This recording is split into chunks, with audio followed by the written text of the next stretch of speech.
रहमत बरकत मगफिरात ए माहे रमजान, रहमत बरकत मगफिरात ए माहे रमजान। सृष्टिर तारे स्रष्टारे जे, सृष्टिर तारे स्रष्टारे जे, सृष्टिर तारे स्रष्टारे जे श्रेष्ठ अवदान।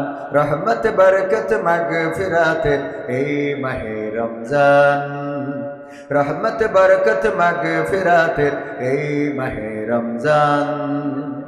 रमजान हलो ढालेर मतो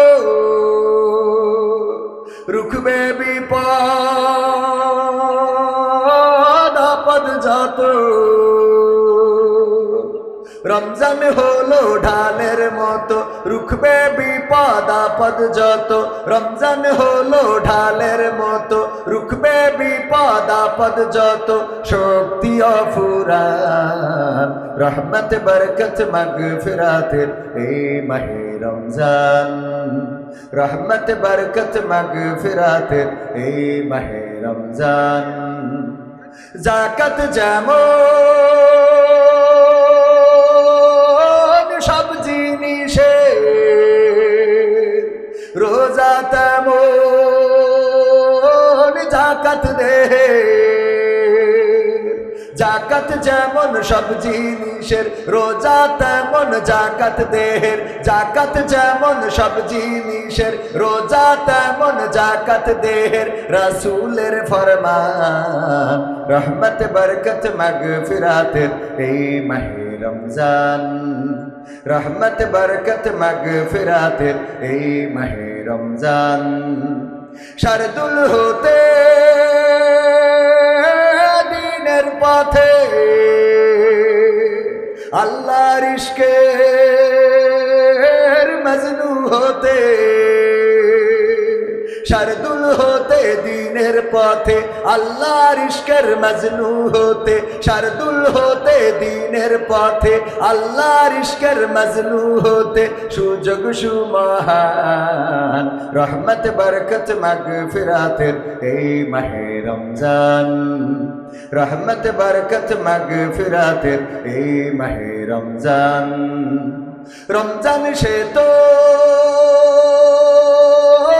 আল্লাহর তরে পুরস্কার কাতরে। রমজান সে তো আল্লাহর তরে পুরস্কার আকাতরে। রমজান সে তো আল্লাহর তরে পুরস্কার আকাতরে।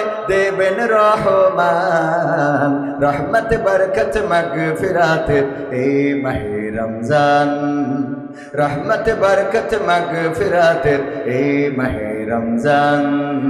সৃষ্টির তরে স্রষ্টারে যে, সৃষ্টির তরে স্রষ্টারে যে, সৃষ্টির তরে স্রষ্টারে যে শ্রেষ্ঠ অবদান। রহমত বরকত মগফিরাতের এই মাহে রমজান, रहमत बरकत मगफिरातेर এই মাহে রমজান, रहमत बरकत मगफिरातेर এই মাহে রমজান। মারহাবা বলা যাবে না? নারায়ে তাকবীর, আল্লাহু আকবার, লিল্লাহি তাকবীর, আল্লাহু আকবার, নারায়ে তাকবীর, আল্লাহু আকবার। গোগা ইউনিয়ন, গোগা ইউনিয়ন দারুস সালাম হাফেজিয়া নুরানি ও কওমি মাদ্রাসার উদ্যোগে আয়োজিত 25তম তাফসিরুল কোরআন মাহফিলের শ্রদ্ধাভাজন সভাপতি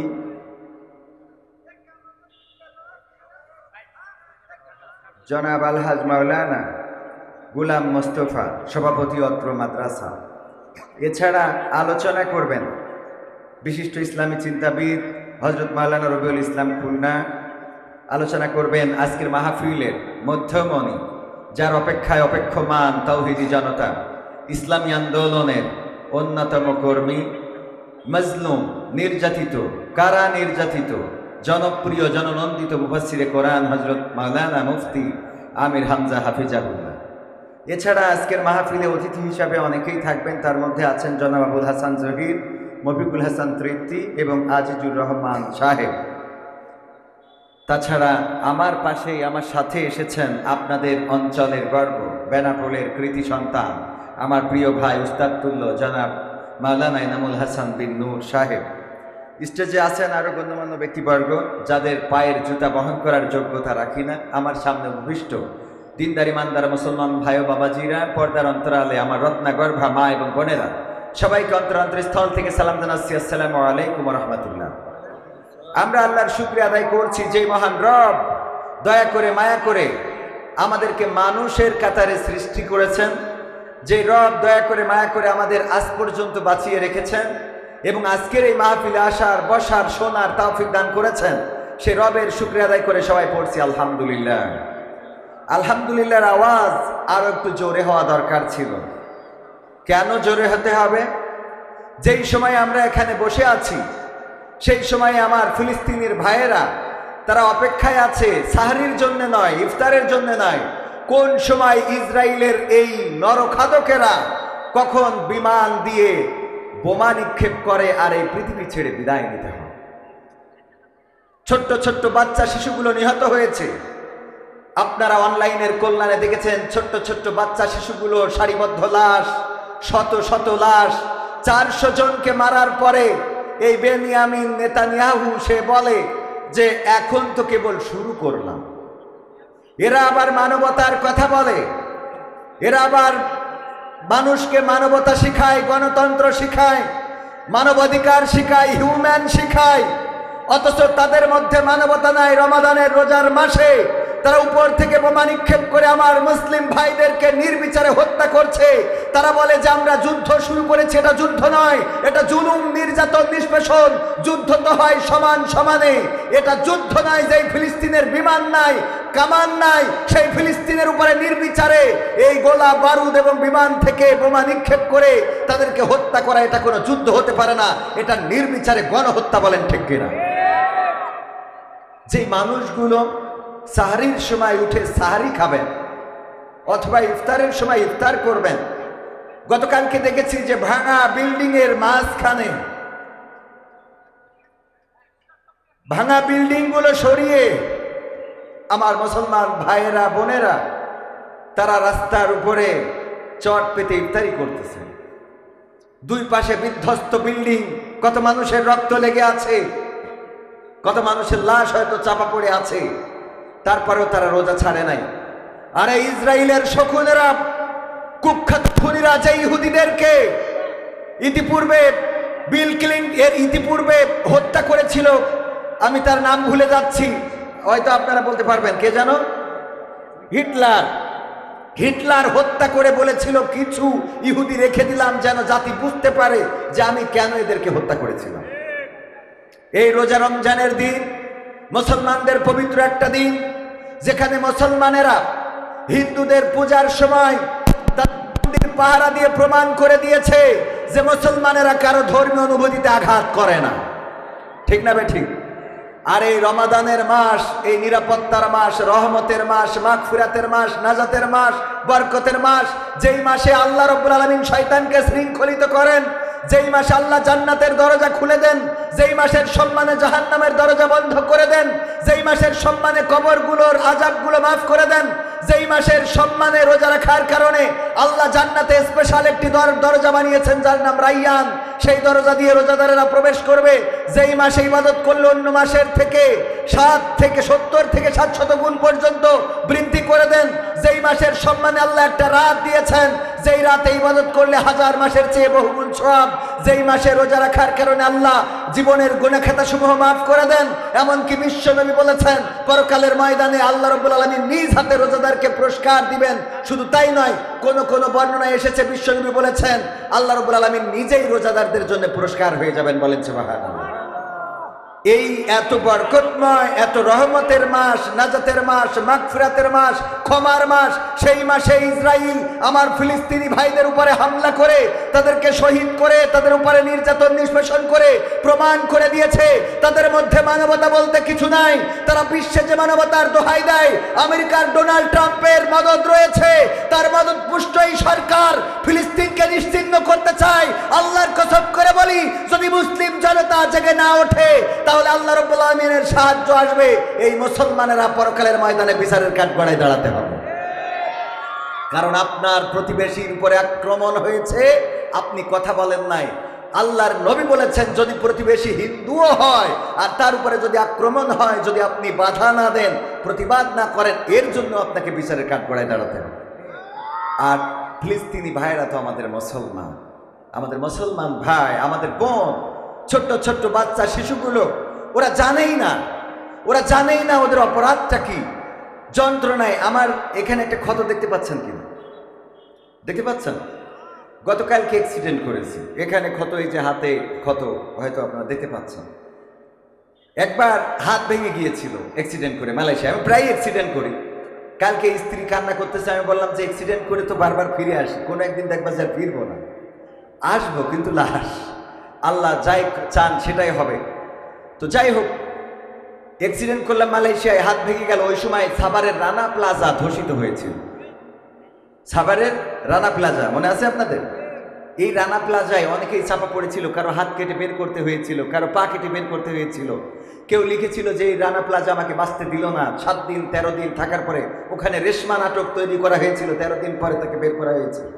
যাই হোক, এই রানা প্লাজায় যখন আক্রান্ত মানুষ, ওই সময় হাত ভেঙে গেল, আমি যন্ত্রণায় যখন হাসপাতালে কাতরাচ্ছিলাম, তখন সান্ত্বনা দিচ্ছিলাম যে রানা প্লাজায় যারা আটকা পড়েছিল তারা তো কেউ কষ্টের কথাটা বলতেও পারে না, এমনও ছিল, ঠিক কিনা?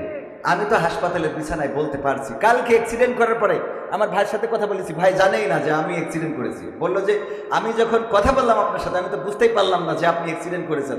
আপনি আমার বললেন যে ভাই গাড়ি নিয়ে যাইতে হবে, একসাথে যাবো ইনশাআল্লাহ। তারপরে ফেসবুকে দেখলাম আপনি অ্যাক্সিডেন্ট করেছেন। আমি এখনো যেটা আমার সান্ত্বনা, সেটা হলো যে এটা তো সামান্য ক্ষত। আমার ফিলিস্তিনি ভাইদের যে ক্ষত, ছোট ছোট বাচ্চা শিশু, তারা জানেই না তাদের অপরাধ কি।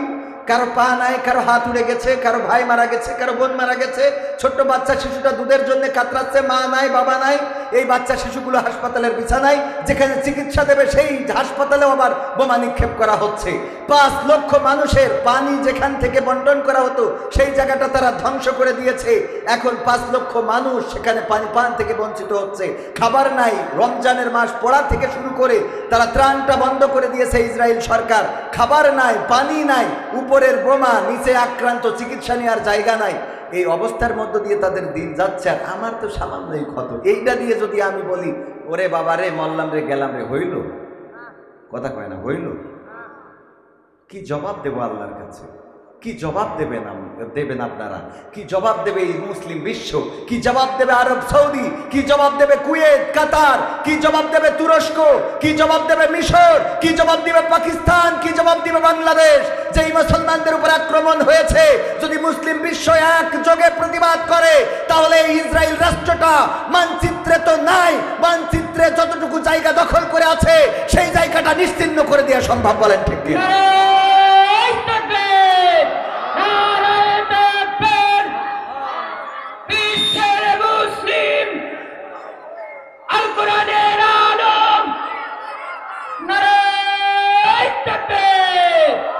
এখন আমাদের উপায় হলো, আমরা যারা অসহায়, তারা যখন ওই যে কেউ, অনেকেই বলে যার কেউ থাকে না তার থাকেন কে, বলার জায়গাটা কোথায়?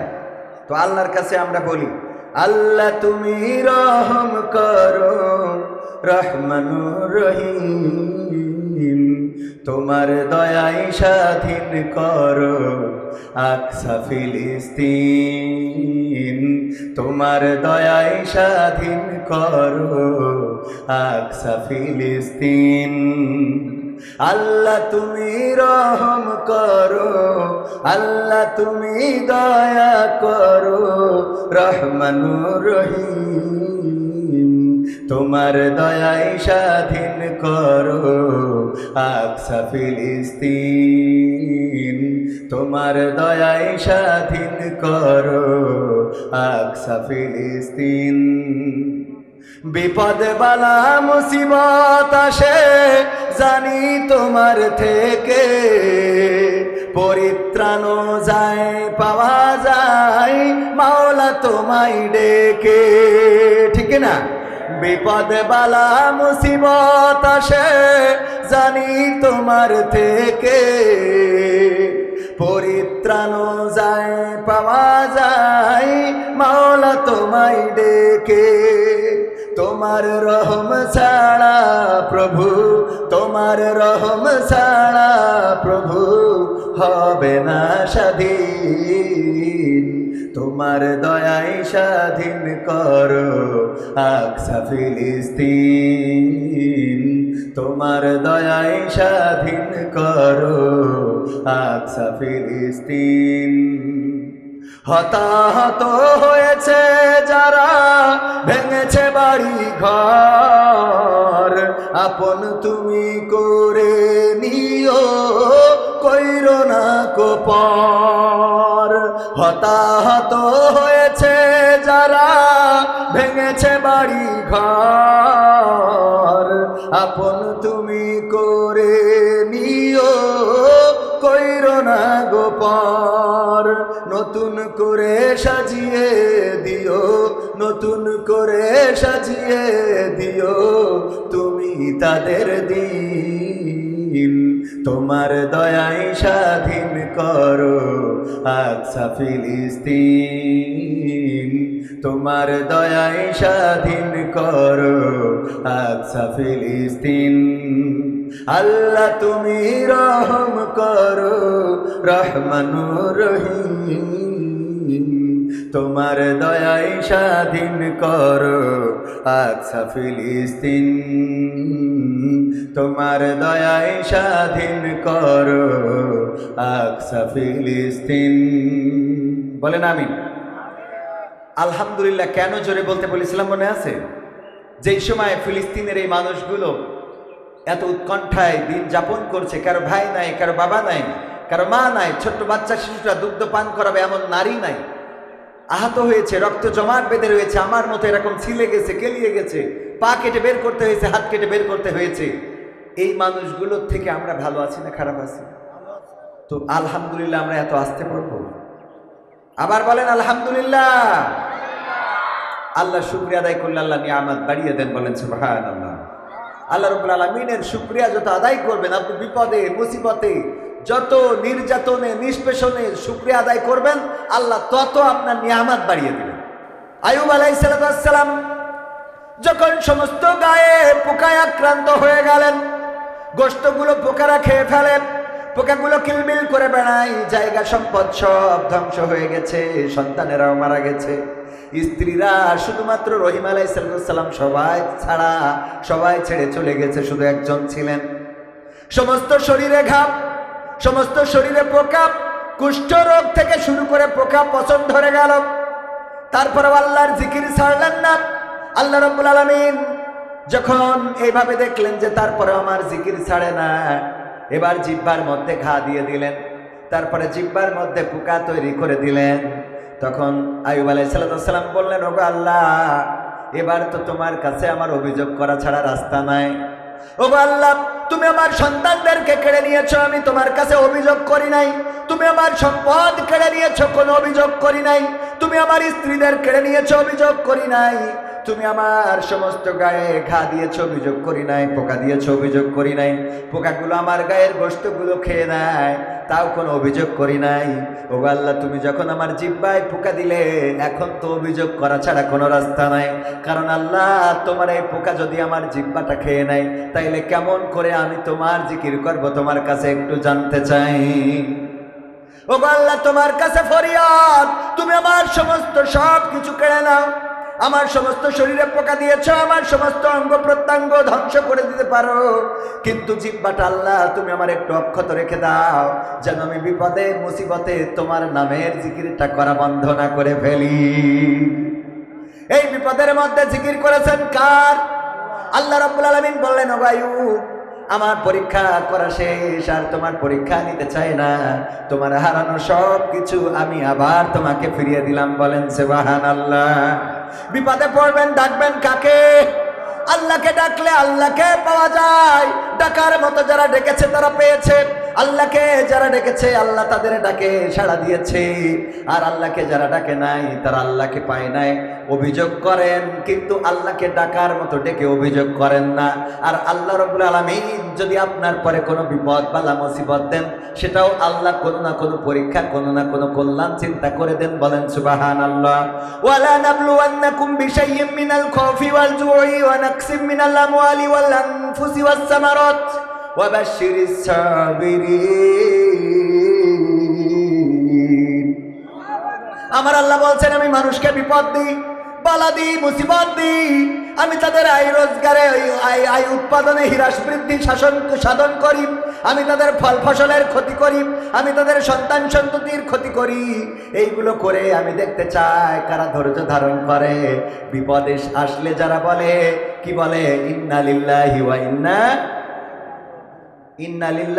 ইন্না ইলাইহি রাজিউন। আমরা আল্লাহর তরফ থেকে এসেছি এবং আবার আমাদেরকে কোথায় ফিরে যাওয়া লাগবে। এই কথা যারা বলে আল্লাহ তাদের উপরে সন্তুষ্ট হয়ে যান। আল্লাহ বলছেন, উলাইকা আলা হুদাম মির রাব্বিহিম ওয়া উলাইকা হুমুল মুহতাদুন। আল্লাহ রাব্বুল আলামিন তাদের উপরে রহম করেন। আল্লাহ রাব্বুল আলামিন তাদের ব্যাপারে সফল কামের ঘোষণা দিয়েছেন। আল্লাহ রাব্বুল আলামিন বলেছেন, তারাই হেদায়েতের পরে প্রতিষ্ঠিত রয়েছে, যারা বিপদে মুসিবতে পড়লেও আল্লাহকে ডাকা ছেড়ে দেয়। আল্লাহকে ডাকা কি ছাড়া যাবে? বিপদে আপদে মুসিবতে জুলুমে নির্যাতনে নিষ্পেষণে অ্যাক্সিডেন্টে দুর্ঘটনায় রক্ত ঝরুক না ঝরুক, সর্বাবস্থায় আমরা বলবো কি? আলহামদুলিল্লাহ। কি বলবো? আলহামদুলিল্লাহ। আল্লাহ খুশি। তুমি যদি আমাকে কষ্ট দিয়ে খুশি থাকতে চাও, আপত্তি নাই। ওই আব্দুল কাদের জিলানী রাহিমাহুল্লাহর মতো বলতে হবে, ওগো আল্লাহ, পরকালের ময়দানে তুমি যদি আমার জান্নাতে দাও, পরকালের ময়দানে তুমি যদি আমার জান্নাতে দাও। আব্দুল কাদের জিলানী রাহিমাহুল্লাহ বলতেন, আল্লাহ, তুমি যদি আমার পরকালে জান্নাতে দাও, আর সেই জান্নাতে দেওয়ার পরে যদি তুমি আমার কোনো খবর না নাও, তুমি যদি আমার সাথে কথা না বলো, তুমি যদি আমারে না ডাকো, তুমি আমারে না দেখা দাও, তাইলে ওই জান্নাত আমি চাইব না। বরং তুমি যদি আমারে জাহান্নামে দাও, দেওয়ার পরে যদি জিজ্ঞাসা করো, আব্দুল কাদের জিলানী, এখন তুমি কেমন আছো? জাহান্নামে তোমার কেমন লাগে? যদি তুমি জান্নাতে রেখে আমার সাথে কথা বলো, আল্লাহ, আমি ওই জান্নাতের থেকে জাহান্নামটাই বেছে নেব। আমি জান্নাতের থেকে জাহান্নামটা বেছে নেব, কারণ তুমি আমার সাথে কথা বলবা, তুমি আমার খোঁজ নিবা, তুমি আমারে দেখা দিবা। ও আল্লাহ, তোমার জন্য নিবেদিত প্রাণ হতে চাই। আমার ইব্রাহিম আলাইহিস সালাম বলেছিলেন, ইন্নী ওয়াজ্জাহতু ওয়াজহিয়া লিল্লাযী ফাতারাস সামাওয়াতি ওয়াল আরদ হানিফান ওয়া মা আনা মিনাল মুশরিকিন। ইব্রাহিম আলাইহিস সালাম বললেন, আল্লাহ, আমি আমার মুখটা ঘুরিয়ে দিলাম সেই দিকে। এই আসমান জমিন যিনি সৃষ্টি করেছেন, এর মধ্যে যা কিছু আছে সব কিছুর মালিক যিনি, স্রষ্টা যিনি, আমি তার দিকে মুখ ঘুরিয়ে দিয়ে ঘোষণা করে দিলাম, আমি কোনো মুশরিকদের অন্তর্ভুক্ত নই। আমি আওয়ামী লীগের না, বিএনপির না, জামাতের না, জাসদের না, বাসদের না, হেফাজতের না। আমি এক আল্লাহর জন্য নিজেকে সমর্পণ করে দিলাম। এই কথা বলার পরে আল্লাহ রাব্বুল আলামিন ইব্রাহিম আলাইহিস সালামের রক্ষা করেছেন না করে নাই? করেছে কিনা? এই জন্য আল্লাহ শিখিয়েছে আমাদের বিশ্ব নবীর মাধ্যমে, বলেছে, ওগো বিশ্ব নবী, তুমি তোমার উম্মতদের জানিয়ে দাও, কুল ইন্না সলাতি ওয়া নুসুকি ওয়া মাহইয়ায়া ওয়া মামাতি লিল্লাহি রাব্বিল আলামিন। আল্লাহর নবীকে জানিয়ে দিলেন, বলতে বলো, তুমিও বলো, তোমার উম্মতদেরকেও বলো, তারা বলুক, কুল ইন্না সলাতি, নিশ্চয় আমার নামাজ, আমার সলাত, অনুসুকি আমার কুরবানি, ও মাহইয়ায়া আমার জীবন, ও মামাতি এবং আমার মরণ, লিল্লাহি রাব্বিল আলামিন। কার জন্যে? আল্লাহর জন্য। আমাদের কষ্ট, আমাদের দুঃখ, আমাদের বেদনা, আমাদের নামাজ, আমাদের সালাত, আমাদের কুরবানি, আমাদের ত্যাগ, আমাদের দান, আমাদের ফিতরা, আমাদের মাহফিল শোনা, আমাদের মাহফিল না শোনা, সবকিছু কার জন্য? আল্লাহর জন্য। যদি আমরা করতে পারি, আল্লাহ রাব্বুল আলামিন আমাদের অভিভাবক হয়ে যান। আল্লাহ রাব্বুল আলামিন আমাদের উপরে খাস রহমত বর্ষণ করে দেন, আমাদের বিপদে মুসিবতে তিনি পাশে থাকেন, দুনিয়ার জীবনে কল্যাণ দান করেন এবং আখিরাতের জীবনে মুক্তি দিয়ে দেন। কে? আখিরাতের জীবনের মুক্তিটাই হলো বড় প্রাপ্তি, বড় সফলতা। আখিরাতে যদি আমরা আটকে যাই তার থেকে বিফলতার আছে নাকি? রোজা রমজানের দিন, রোজার মাস, পবিত্র কোরআনের সূরা বাকারার কত নম্বর আয়াত যেন? 283 নম্বর, 183, 283, হ্যাঁ 183 নম্বর আয়াত। আল্লাহ বলছেন, ইয়া আইয়ুহাল্লাযীনা আমানু কুতিবা আলাইকুমুস সিয়াম কামা কুতিবা আলাল্লাযীনা মিন ক্বাবলিকুম লাআল্লাকুম তাত্তাকুন। ওগো ঈমানদার, তোমরা যারা ঈমানের দাবিদার তারা শুনে নাও, তোমাদের উপরে রমাদানের রোজাকে ফরজ করে দিলাম, যেমন ফরজ করেছিলাম তোমাদের পূর্ববর্তী যত নবী ছিল এবং তাদের যত উম্মাত ছিল তাদের উপরেও এমনভাবে রোজা ফরজ ছিল। কারো উপরে 1 মাস ছিল, কারো উপরে 2 মাস, 3 মাস, কারো উপরে 1 দিন, কারো উপরে 3 দিন, 5 দিন, 7 দিন, এইভাবে কারো না সব নবীর উপরে এই রোজা ফরজ ছিল। আল্লাহ রাব্বুল আলামিন বললেন, ওদের মতো করেই তোমাদের উপরেও রমাদানের রোজাকে ফরজ করে দিলাম, যাতে তোমরা তাকওয়ার অধিকারী হতে পারো, মুত্তাকি হতে পারো। তাকওয়া মানে খোদাভীতি। কার ভীতি? রমজানের রোজা ছাড়া খোদাভীতি কি প্রকাশ পায়? কে রোজা আছে কে নাই? ইফতারের সময় যে 2খানা প্লেট নিয়ে বসে গেল, জানার কি সুযোগ আছে নাকি? এই যে লোকটা রোজা নাই, তার ইফতারের প্লেট লাগে কয় খান? 2 খান মাঝখানে বসে। আল্লাহর ওলি মাঝখানে বসে, 2 পাশে 2 প্লেট, আর উনি বসেছে মাঝখানে। এখন সভাপতি চিন্তা করে, মনে হয় কবির বিন সামাদ এই প্লেটের লোক, এই জন্য এইটা বাদ দিয়ে এখান থেকে বসে। আবার ভাইজান এসে মনে করে এই প্লেটের লোক কবির বিন সামাদ, এইটা বাদ দিয়ে এখান থেকে বসে। এবার যেই মুয়াজ্জিন আযান দেয়, আল্লাহু আকবার, আল্লাহু আকবার, দেখো খাওয়ার লোক নেই, একটাই ঢেলে নিয়ে কুপান আছে না নাই? এইগুলো রোজাদারদের কাজ। রোজাদাররা এটা করে, কারণ রোজাদাররা ভয় পায় কার? রোজাদার যারা, তারা যদি দেখে কোনো মানুষ ইফতারি পায় নাই, নিজের ইফতারিটা তারে দিয়ে দেয়।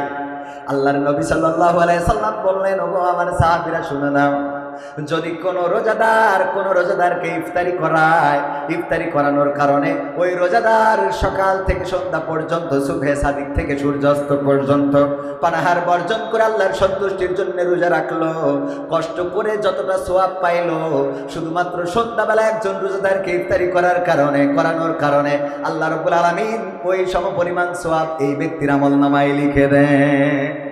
সুবহানাল্লাহ বলা যাবে না? আল্লাহর নবী বললেন, কিন্তু ওই লোকটির সওয়াব থেকে 1 ফোঁটাও কমানো হয়, 1 ফোঁটাও কমায় না। আর আমরা ইফতারি দেওয়ার জন্য লোক খুঁজে পাই না।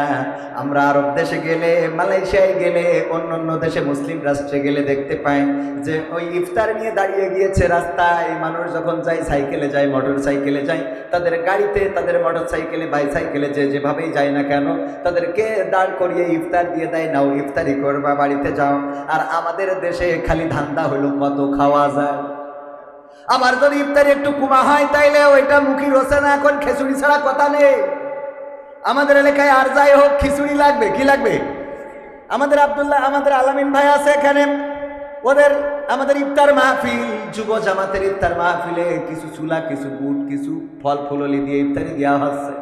সন্ধ্যাবেলা ইফতারের আগে বলছে, ভাই চলে গেলাম। কেন? তো বলছে, খিচুড়ি ছাড়া আসলে বুঝ করতে পারি না। আলামিন ভাই এখানে আছে, ওটা চলে যায়। কোন মসজিদে গেছে? বিরিয়ানি দিচ্ছে, এই কারণে সেই মসজিদ বাদ দিয়ে কোন মসজিদে খিচুড়ি দিচ্ছে শিখে গেছে। মানে বিরিয়ানি ওদের ভালো লাগে না, খিচুড়ি খাওয়া লাগবে। আমাদের অঞ্চলে, আপনাদের অঞ্চলে এরকম খিচুড়ি দিয়ে ইফতার আছে না নাই? মসজিদে খিচুড়ি দিতে হবে। এবং সেই ইফতারিগুলো আবার যদি একটু কম বেশ হয়ে যায়, আজকে মরিচ বেশি হয়েছে, আজকে লবণ কম হয়েছে, আজকে এটা হইলে আর একটু ভালো হতো, এটা একটু কম, গোশ পড়ে নাই, আমার যেটা খিচুড়ি পড়েছিল একটাও গোশ পড়ে নাই, 3টা হাড় পড়েছে। এইগুলো বক্তব্য আছে না নাই? রোজা যদি আল্লাহর জন্য হয়, আপনার নসিবে, আপনার রিজিকে যেটা ছিল সেটা আপনার সামনে চলে এসেছে, এটা খাওয়ার পরে বলবেন আলহামদুলিল্লাহ। মনে থাকবে? কি বলবেন? আলহামদুলিল্লাহ। ও আমার ভাইয়েরা, এই রমাদানের রোজার মাসে ইফতারি করাবেন। ইফতারি যদি কাউকে করাতে পারেন, কোনো গরিব দুঃখী তরমুজ কেনেন, অনেক বড় বড় তরমুজ আমিও কিনি। এই তরমুজ গরিব মানুষ কিনতে পারে না, কেজিতে বিক্রি হয়। ওই মধু কি, ওই কিরে না, ওই কিরে মধু রসমালাই, ব্যাস ওর তরমুজ বিক্রি শেষ। ইউটিউবাররা যে খালি ভিডিও নেয় না, থাক, আমার ছোট মানুষের বাতাস লাগবে না।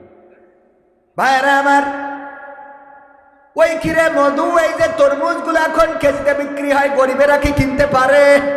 যাদের টাকা আছে একটা তরমুজ কিনে যদি কোনো গরিবের দেন, একজন ভ্যান চালক, রিক্সা চালক সারাটা দিন ভ্যান চালাইয়ে 300 টাকা 400 টাকা ইনকাম করে। এই 300-400 টাকা ইনকাম দিয়ে একটা তরমুজ কিনে খাওয়া সম্ভব না। কারণ এই বছর আমি যেই কয়টা তরমুজ কিনেছি সবগুলো 300 টাকার উপরে। মোটামুটি যেগুলো ভালো সেইগুলো 300 টাকার উপরে। এই 300 টাকা দিয়ে তরমুজ কেনার মতো গরিব মানুষ যারা ভ্যান চালায়, রিক্সা চালায়, তাদের অ্যাবিলিটি আছে নাকি?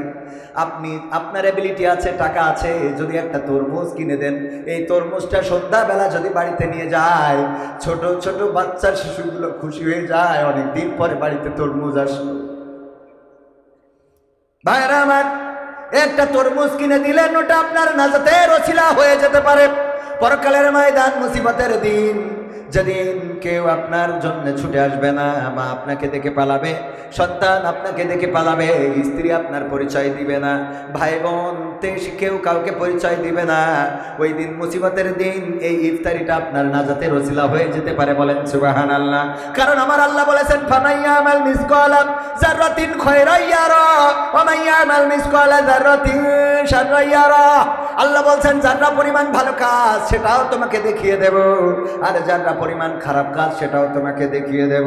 একটা তরমুজ দিলেন, কোন দিন কোন পরিবারের, তারা ওই সন্ধ্যাবেলা তরমুজটা খেয়ে আপনার জন্য দোয়া করেছে, আল্লাহ আজকে আমার মতো গরিব পরিবারের যে তরমুজ খাওয়াইলো, এত দামের তরমুজ, তুমি বিয়ে পরকালে বিচারের দিনে, হাসরের দিনে তুমি তারে জাহান্নামে কইরো না, জান্নাতে দিয়ে দিও। হয়তো আপনার গোনা খাতা ভারী হয়ে যেতে পারে, ওই গরিবের দোয়াটার কারণে আপনার গোটা জীবনের জিন্দেগির গুনাহ ক্ষমা করে দিয়ে আল্লাহ জান্নাতের বাসিন্দা করে দিতে পারে। রোজার মাস, সাহরি নাই এমন অনেক পরিবার আছে, সাহরিতে খাওয়ার মতো কিছু নাই, তরকারি নাই, কতদিন চলে যায়, একটু গরুর গোশত খাওয়া হয় না, পোলট্রির গোশতেরও দাম বেশি। এবার তো অন্যবারের তুলনায় সবকিছুর দাম কম আছে, সহনীয় আছে। আকিস পরিবারের সন্তান শেখ বশির উদ্দিন সাহেব বাণিজ্য উপদেষ্টা হওয়ার কারণে এই জায়গাটাই অনেকটাই কন্ট্রোল করতে পেরেছেন। পেঁয়াজ, আলু, পটল, ঝাল, চিনি, ডাল যা কিছু আছে, শুধুমাত্র সয়াবিন তেলটার দামটা একটু বেশি, বাকিগুলো আলহামদুলিল্লাহ কন্ট্রোলে আছে। ও আমার ভাইয়েরা, তারপরে অনেক গরিব আছে, গরুর গোশত 750 টাকা কেজি দরে কেনা সম্ভব। আপনি যদি কোনো একটা পরিবারকে 500 গরুর গোশত কিনে দিতে পারেন, একটু দাঁড়িয়ে কোনো একটা ভ্যান চালককে কিনে দেন, রিক্সাওয়ালাকে কিনে দেন। গ্রামে যে গরিব মানুষ আছে, এমন গরিব মানুষ বাছাই করে যারা কিনে খাইতে পারে না, 500 গোশ 1 কেজি গরুর গোশত যদি কিনে দিতে পারেন, দেখবেন ওই পরিবারের খুশিটা আপনি ফকিরকে ভিক্ষা দিয়ে এই খুশি জীবনে পাবেন না। ফকিরকে ভিক্ষা দিয়ে ওই খুশি জীবনে পাওয়া। আল্লাহর নবী, আমার মা বোনেরাও আছেন, আল্লাহর নবী বলেছেন, ওগো মহিলারা, ওগো নারীরা, তোমরা একটু কি করো, আবার গুতাগুতি শুরু করেন না, ওদের সময় ঝামেলা করেন না, দেরি করে আসবে আবার মাইক বানবে, তা হবে না, তা হবে না। যেই হুজুরির রাজনীতি হবে সেই হুজুর উঠার আগে আসতে হবে, ঠিক না ভাই? ঠিক। এই শীতে মানে আইসি যখন, তাহলে কবির ভাইয়ের একটু নিয়ে রাখি যদি কাজে লাগে। ও আমার ভাইয়েরা, মা বোনদের ব্যাপারে বিশ্বনবী বলেছেন, ওগো নারীরা, তোমরা যখন রান্না করো, ওই রান্নায় একটু পানিটা বাড়িয়ে দাও, ঝোলটা বেশি করো। কি করো? পানিটা বাড়িয়ে দাও, ঝোলটা বেশি করো, একটু তরকারি বেশি হবে। এই তরকারি একটা বাটি প্রতিবেশীকে দাও, এটাই হলো প্রতিবেশীর হক, প্রতিবেশীর অধিকার। এক বাটি তরকারি যদি একটু পানি বাড়িয়ে দিয়ে প্রতিবেশীকে দিতে পারেন, যেই প্রতিবেশী দিনের পর দিন চলে যায়, ভালো মন্দ খাইতে পারে না, যেই প্রতিবেশী একটু গোশত খাইতে পারে না, যেই প্রতিবেশী গরুর গোশত কেনার মতো পয়সা নাই, ওই প্রতিবেশীকে যদি একটা বাটি পোলট্রির গোশত বলেন, মুরগির গোশত বলেন রান্না করেছেন, একটু পানি বাড়ায় 2 পিস দিয়ে 2টা আলু দিয়ে যদি কোনো একটা গরিবের বাড়িতে বাটিটা পাঠিয়ে দেন, ওই গরিব মানুষেরা যে খুশি হবে, ওই খুশিটা আপনার জান্নাতের জন্য ওয়াজিব হয়ে যেতে পারে। আমরা বুঝি না, রমজানের মাস ভালো কাজের সাথে সম্পৃক্ত রাখতে হবে। জুতা কালি করতে গিয়েছেন, যে মুচিটা জুতা কালি করে, ওই মুচিটার জুতা কালি করার পরে আপনি যদি 20 টাকা হয়, 30টা টাকা দিয়ে দেন, দেখবেন ওর আত্মাটা খুশি হয়ে যাবে। আপনি তরকারি কিনতে গিয়েছেন বাজারে, যেই দোকানে বেশি বেচা কিনা সেই দোকানে আমাদের গমন আছে না নাই? যেই দোকানটা বড় সেই দোকানে আমরা কেনাকাটা করি, একবারও চিন্তা করি না যেই দোকানটায় কাস্টমার ঢোকে না সেই দোকানেও যাওয়ার দরকার আছে না নাই? আল্লাহর নবী এমন একটা সমাজ গড়ে দিয়ে গেলেন, এক ইহুদি কেনাকাটার জন্য মুসলমানের দোকানে গেল। যাওয়ার পরে বলল, আমার এটা এটা এটা এটা দেন। বলতেছে, এইগুলো তুমি ওই দোকান থেকে নিয়ে নাও, ওই দোকান থেকে এই পণ্যগুলো নিয়ে নাও, আমার দোকান থেকে তোমার নেওয়ার দরকার নাই। ওই ইহুদি চলে গেল, পাশের দোকানটা ছিল ইহুদির দোকান, ইহুদির দোকানে কেনাকাটা করলো। করার পরে মনে হলো যে আমি যেহেতু ইহুদি আর এই দোকানদারও ইহুদি, গিয়েছিলাম মুসলমানের দোকানে, উনি কেন আমার কাছে মাল বিক্রি করলো না জানার দরকার। আমি ইহুদি হওয়ার কারণে কি আমার কাছে মাল বিক্রয় করে নাই? ছুটে আসলেন আবার মুসলমানের দোকানে, জিজ্ঞাসা করলেন, ওগো ভাই, কি এমন অপরাধ করেছি? আপনার দোকানে আমি যেই পণ্যগুলো চেয়েছিলাম সেগুলো কি আছে না নাই? বললো আছে। যদি থাকে তাহলে দিলেন না কেন? বললো, ওগো ভাই, আমি সকাল থেকে বিকাল পর্যন্ত এখানে বেচা কিনা করেছি। আমার অপর পাশের যে দোকানদার, ওই দোকানদার সকালবেলায় দোকান খুলেছে এই বিকাল পর্যন্ত। আমার বাড়িতে পরিবার আছে, আমার মা আছে, সন্তান আছে, সংসার আছে। আমি যা বেচা কিনা করেছি তাতে আমার পরিবারের জন্য আজকে খোরাক হয়ে গিয়েছে। কিন্তু ওই পাশের ইহুদি দোকানদার, ওই ভাইয়ের দোকানে তেমন কাস্টমার আমি ঢুকতে দেখি নাই। তার বাড়িতেও মা আছে, সন্তান আছে, সংসার আছে। বিকাল বেলায় সন্ধ্যাবেলায় বাড়িতে যাবে, ওই পরিবারের কাছে কি জবাব দেবে? এই জন্য আমার যেহেতু বেচা কিনা পর্যাপ্ত হয়েছে, তার কারণে আমি ওই দোকানে আমার কাস্টমার পাঠিয়ে দিয়ে ওই দোকানের বেচা কিনা বাড়িয়ে দিলাম। ওই দোকানের বেচা কিনা বাড়িয়ে দিলাম আমার দোকানের কাস্টমার পাঠিয়ে। আর আমরা যদি একটা দোকান বাজারে দোকান দিই, তখন চিন্তা করি এই দোকান যেন আর কেউ না দিতে পারে। যদি কেউ পরামর্শ চায় যে দোস্ত, বেকার তো বসে আছি, টাকা তো কিছু আছে, বাজারে তো তুমি একটা ব্যবসা নিয়ে বসেছো, এই ব্যবসাটা কিভাবে আমি কি এই ব্যবসা একটা দেবো? তাই দোস্ত রে, জীবনে যে কি পাপ করেছিলাম সেটা আল্লাহ জানে আর আমি জানি। এই পাপের ফসল হলো এই দোকান।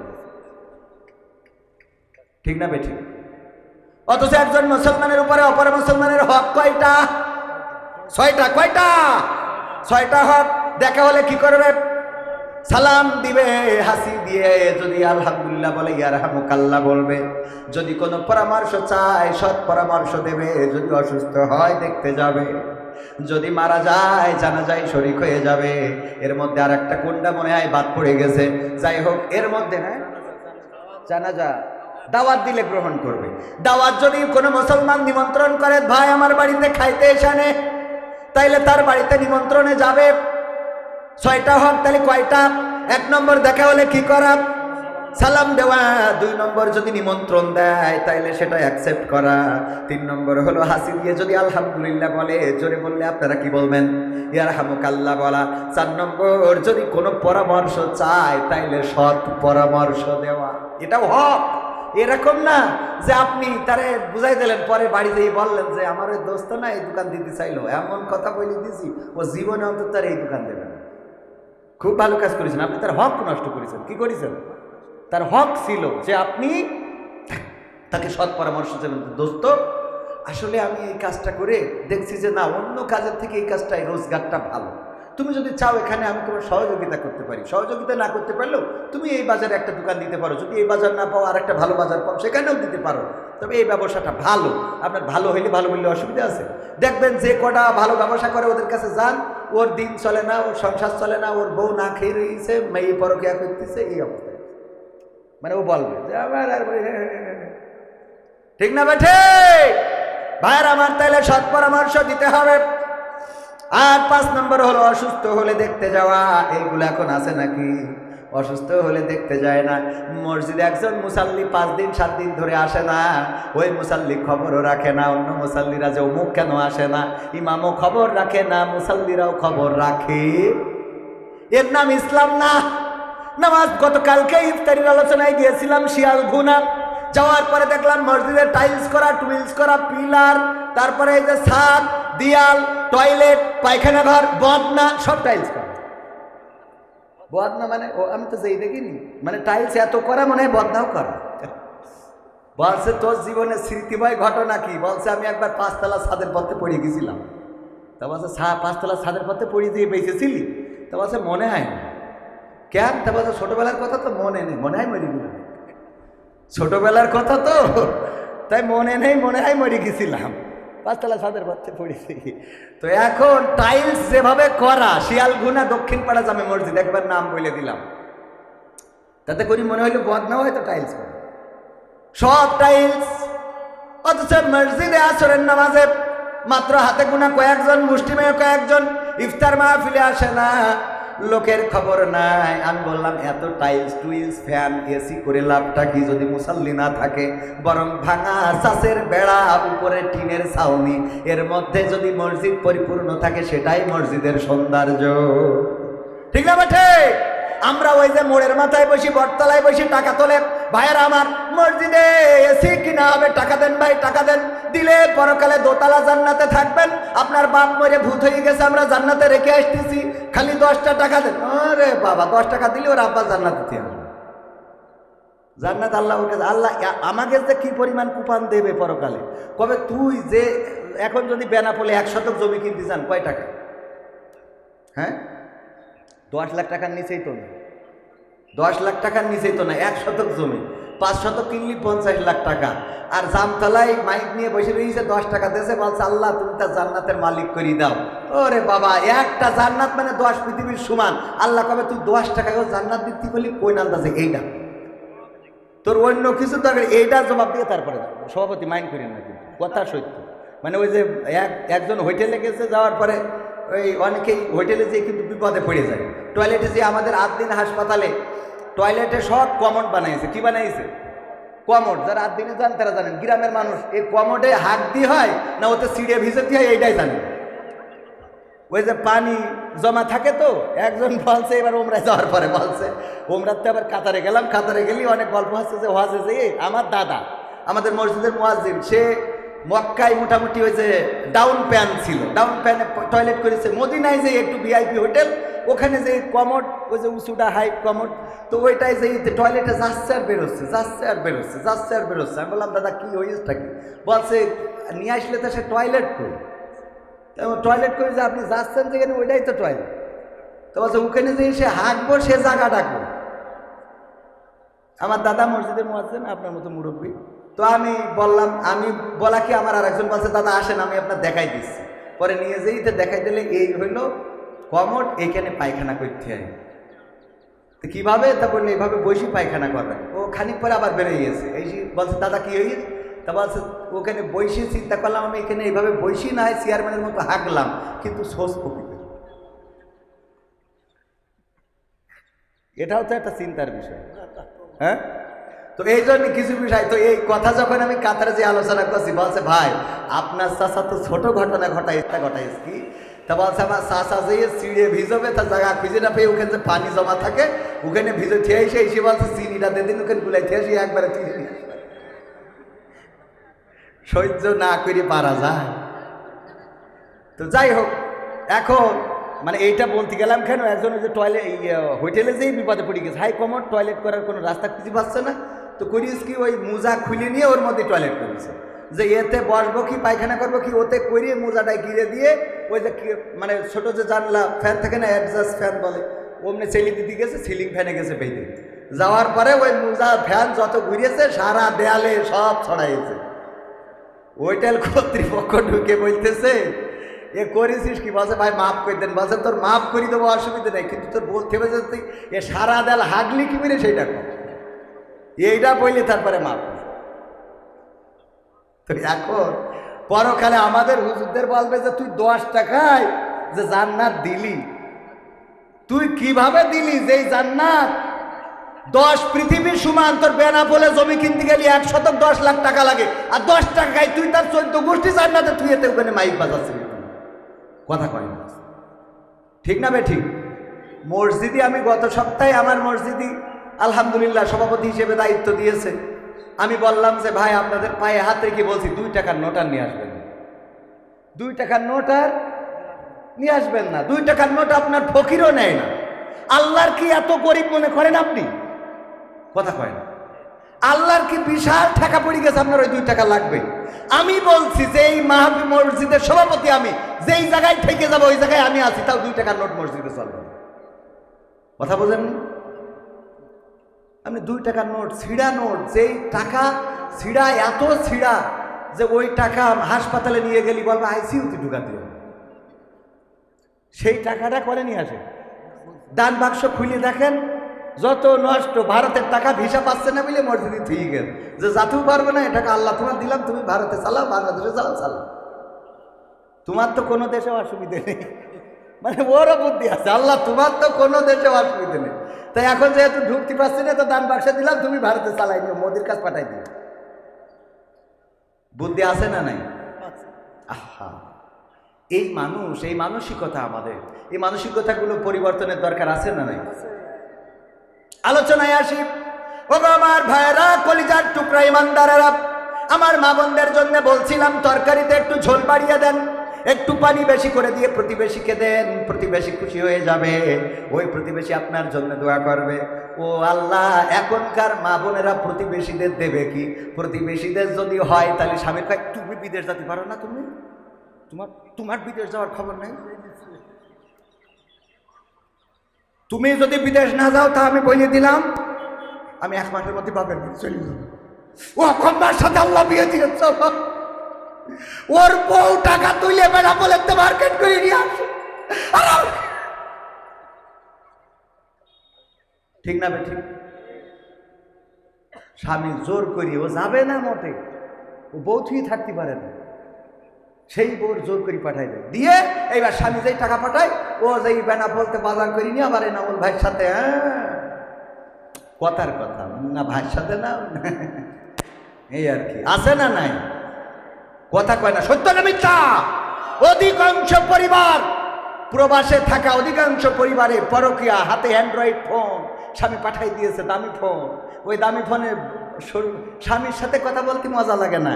হ্যালো কবির বিন সামাদ ভাই, হ্যাঁ আপনার সাথে আমার একটু কথা ছিল। কি কথা ভাবি? বলছি কি, একটা ফতোয়া জানতে চেয়েছিলাম। হ্যাঁ রে ফতোয়া, শয়তান কথা, তোর এত ফতোয়া জানি লাভ কি? নামাজ পড়বি, রোজা করবি, রান্না করবি, স্বামী খাওয়াবি, সন্তান, ব্যাস হয়ে গেল, এত ফতোয়া তোর দরকার? কথা কয় না, আছে না নাই? আছে মানে কি আমি কি মিছে কথা বলছি? আমাকে কাছে ফোন দেয় না তাই মনে করছে? বুঝছে, আমার স্বামী মরি গেছে, আমি মরি গেছে, আমি কী করবো? আমার বিয়ে করা হয়ে গেছে, 2 বাচ্চা হয়ে গেছে। বলছে না বুঝলি, বলছেন ফোন দিইনি, আমি একটা কারণে ফোন দিয়েছি। কি? তা আমার স্বামী বেঁচে থাকতে আমি প্রায়ই বলতাম, তোমার মরণ করে না কেন আল্লাহ? মরো না কেন? এত লোকের কাছে আজরাইল আসে, তোমার কাছে আসে না কেন? কুত্তার এই বাড়ি এই জন্য। তো এই স্বামী আমার কয়দিন আগে মারা গেছে। এখন আমি একেবারে সত্য বলছি, এই অবশ্যই সে মহিলা শোনেন, বলতেছে আমি দুশ্চিন্তায় আছি, আমি কষ্ট পাচ্ছি এই জন্যে যে আমি আমার স্বামীকে বলতাম যে মরো না কেন আল্লাহ, তোমার মরণ, কারণ সে ছিল অসুস্থ, এই জন্য আমি প্রায় বিরক্ত হয়ে যেতাম, বলতাম মারা যাও না কেন, মরো না কেন, তোমারে আল্লাহ নেয় না কেন, তোমারে আল্লাহ উঠাই নেয় না কেন, তোমারে নিক না হয় আমারে নিক, যারে হয় আল্লাহ একজনটা নিয়ে নিক। তো আল্লাহ তারে তুলে নিয়েছে। এখন আমার মনে হয় কি আমার দুয়ার কারণেই কি মারা গেল, নাকি তার হায়াত শেষ হয়েছে তাই মারা গেল? কেন আমি কি এটা বলার মতো এখনো সেই এলেম আমার আছে? এ তো আমার বলা মানে আমার অবস্থা হইল ওই যে চাষের বেড়া খুঁজিয়েতে দৌড় দিতে হবে যে কোন দিকে বের হবে, ঠিক না বে ঠিক? আমি বললাম আমার বোন, আপনার স্বামীকে আপনি অভিশাপ দিতেন, মারা যায় না কেন, মরে না কেন, আল্লাহ তুলে নেয় না কেন, আজরাইলকে পাঠায় না কেন? এটা বলার কারণে মারা গেল নাকি তার হায়াত ফুরিয়ে গেল এই কারণে মারা গেল, এইটা আমি বলতে পারবো না। কিন্তু আমি এতটুকু বলতে পারি, বিশ্ব নবী বলেছেন নারীরা অধিকাংশ জাহান্নামী। আর জাহান্নামে যাওয়ার বড় কারণ কয়টা? 2টা। কয়টা? 2টা। 1 নম্বর কারণ হলো নারীরা তাদের স্বামীদের নাশুকুরি করে, স্বামীদের প্রতি কৃতজ্ঞতা পোষণ করে না। আর 2 নম্বর কারণ হলো তারা বেশি বেশি কি করে? অভিশাপ দেয়। কি সাপ? জাত সাপ না, ধোড়া সাপ না, কালাস সাপ না, গোখরা সাপ না, তারা বেশি বেশি অভিশাপ দেয়। কি সাপ? কি সাপ? অভিশাপ দেয়। এই অভিশাপ দেওয়ার কারণে অধিকাংশ নারীরা জাহান্নামী। ওগো আমার বোন, আপনি আপনার স্বামীকে যে অভিশাপ দিয়েছেন, এই অভিশাপের কারণে আপনার স্বামী মারা গেল নাকি হায়াত শেষ হয়ে গেল এটা বলতে পারবো না, কিন্তু এটা বলতে পারি বিশ্বনবী জাহান্নামে যাওয়ার যে কারণ বর্ণনা করেছেন, সেই কারণের মধ্যে আপনিও পড়ে গিয়েছেন। আপনিও কি পড়ে গিয়েছেন? আমার মা বোনেরা, স্বামীদের সাথে এমন আচরণ করা যাবে? আল্লাহর নবীর স্ত্রীরা কেমন আচরণ করতেন? আম্মা আয়েশা রাদিয়াল্লাহু তাআলা আনহা বিশ্ব নবীকে গোসল করাচ্ছেন, পানি ঢেলেছেন মাথার উপরে, পানি গড়িয়ে যায়, ওই পানির মধ্যে রক্তের মতো কি যেন বিশ্বনবী দেখলেন। বললেন, ও আয়েশা, পানির মধ্যে রক্তের মতো কি যেন দেখা যায়, পানিতে যেন রক্ত ভেসে যাচ্ছে দেখছি। আল্লাহর নবীর স্ত্রী আম্মা আয়েশা রাদিয়াল্লাহু তাআলা আনহা বললেন, ওগো নবী গো, আপনি যখন গোসলের জন্য চৌকিটার উপরে বসেছিলেন, আমার অসতর্কতার কারণে আমার পায়ের একটা আঙ্গুল চৌকির তলায় পড়েছে এবং সেই আঙ্গুলটা ফেটে রক্ত বের হয়েছে। সেই রক্তটা ওই পানিতে গড়িয়ে গড়িয়ে যায়। আল্লাহর নবী তাড়াতাড়ি করে উঠলেন, তারপরে চৌকিটা সরিয়ে নিলেন। আল্লাহর নবী চৌকিটা সরিয়ে নিয়ে আম্মা আয়েশা রাদিয়াল্লাহু তাআলা আনহার আঙ্গুলটা ধরে বললেন, ওগো আয়েশা, তোমার এই আঙ্গুলটা ফেটে গেল, রক্ত ফিনকি দিয়ে বের হয়ে পানিতে ভেসে চলে গেল। একটা বারের জন্য তুমি উহ করলে না, আহ করলে না। একটা বারের জন্য তুমি আমারে উঠতেও বললে না, সরতেও বললে না। আল্লাহর নবীর স্ত্রী আয়েশা রাদিয়াল্লাহু তাআলা আনহা বললেন, ওগো নবী, এটা তো আমার একটা পায়ের আঙ্গুল মাত্র, যেটা চৌকির তলায় পড়েছে। যদি আয়েশার কলিজাটা চৌকির তলায় পড়ে যেত আর সেই কলিজা ফেটে যদি রক্ত ফিনকি দিয়ে বের হয়ে যেত, তাও আমি আয়েশা একটা বারের জন্য বলতাম না, বিশ্ব নবী ওঠেন, আপনার চৌকির তলায় আমার কলিজাটা পড়ে ফেটে গেছে। কেমন স্ত্রী হতে হবে, স্বামীর সাথে কেমন আচরণ করা লাগবে। আল্লাহ নবীর কন্যা বিশ্ব নবীর কাছে এসে বললেন, ওগো বিশ্ব নবী, আমার স্বামীকে খুঁজে পাচ্ছি না, আলীকে খুঁজে পাচ্ছি না, কোথায় যেন গিয়েছে, কোথাও পায় না। আল্লাহর নবী বললেন, কেন পাও না? কি এমন আচরণ করেছো তার সাথে? কোন কারণে বাড়ি ছেড়েছে? ফাতেমা রাদিয়াল্লাহু তাআলা আনহা বললেন, ওগো নবী, আজ 3 দিন ধরে বাড়িতে কোনো খাবার নাই। হাসান হুসাইন বারবার আমাকে বিরক্ত করে, মাগো খেতে দাও, খেতে দাও। আমি বললাম, বারবার কেন আমাকে ডিস্টার্ব করো? তোমরা তোমাদের বাবাকে কি দেখতে পাও না? আজ 3 দিন হয়ে গেল, আলী কোনো জায়গায় কোনো কাজ খুঁজে পায় নাই, কোনো জায়গায় কোনো রুজি রুটির সন্ধান করতে পারে নাই, খালি হাতে বাড়িতে আসছিল। এমন সময় আমি এই বকুনিটা দিচ্ছিলাম হাসান হুসাইনকে। এই বকুনি শোনার কারণে আলী রাদিয়াল্লাহু তাআলা আনহু বাড়ি থেকে বের হয়ে গিয়েছে। ফাতেমা বললেন, এই কথাটা যখন বলছিলাম, আলী তখন গেটে ছিল, আর গেট থেকে ভিতরে ঢোকে নাই, বরং পিছন দিকে চলে গিয়েছে। আমি হাসান হুসাইনের কাছে জিজ্ঞাসা করলাম কোন দিকে গিয়েছে।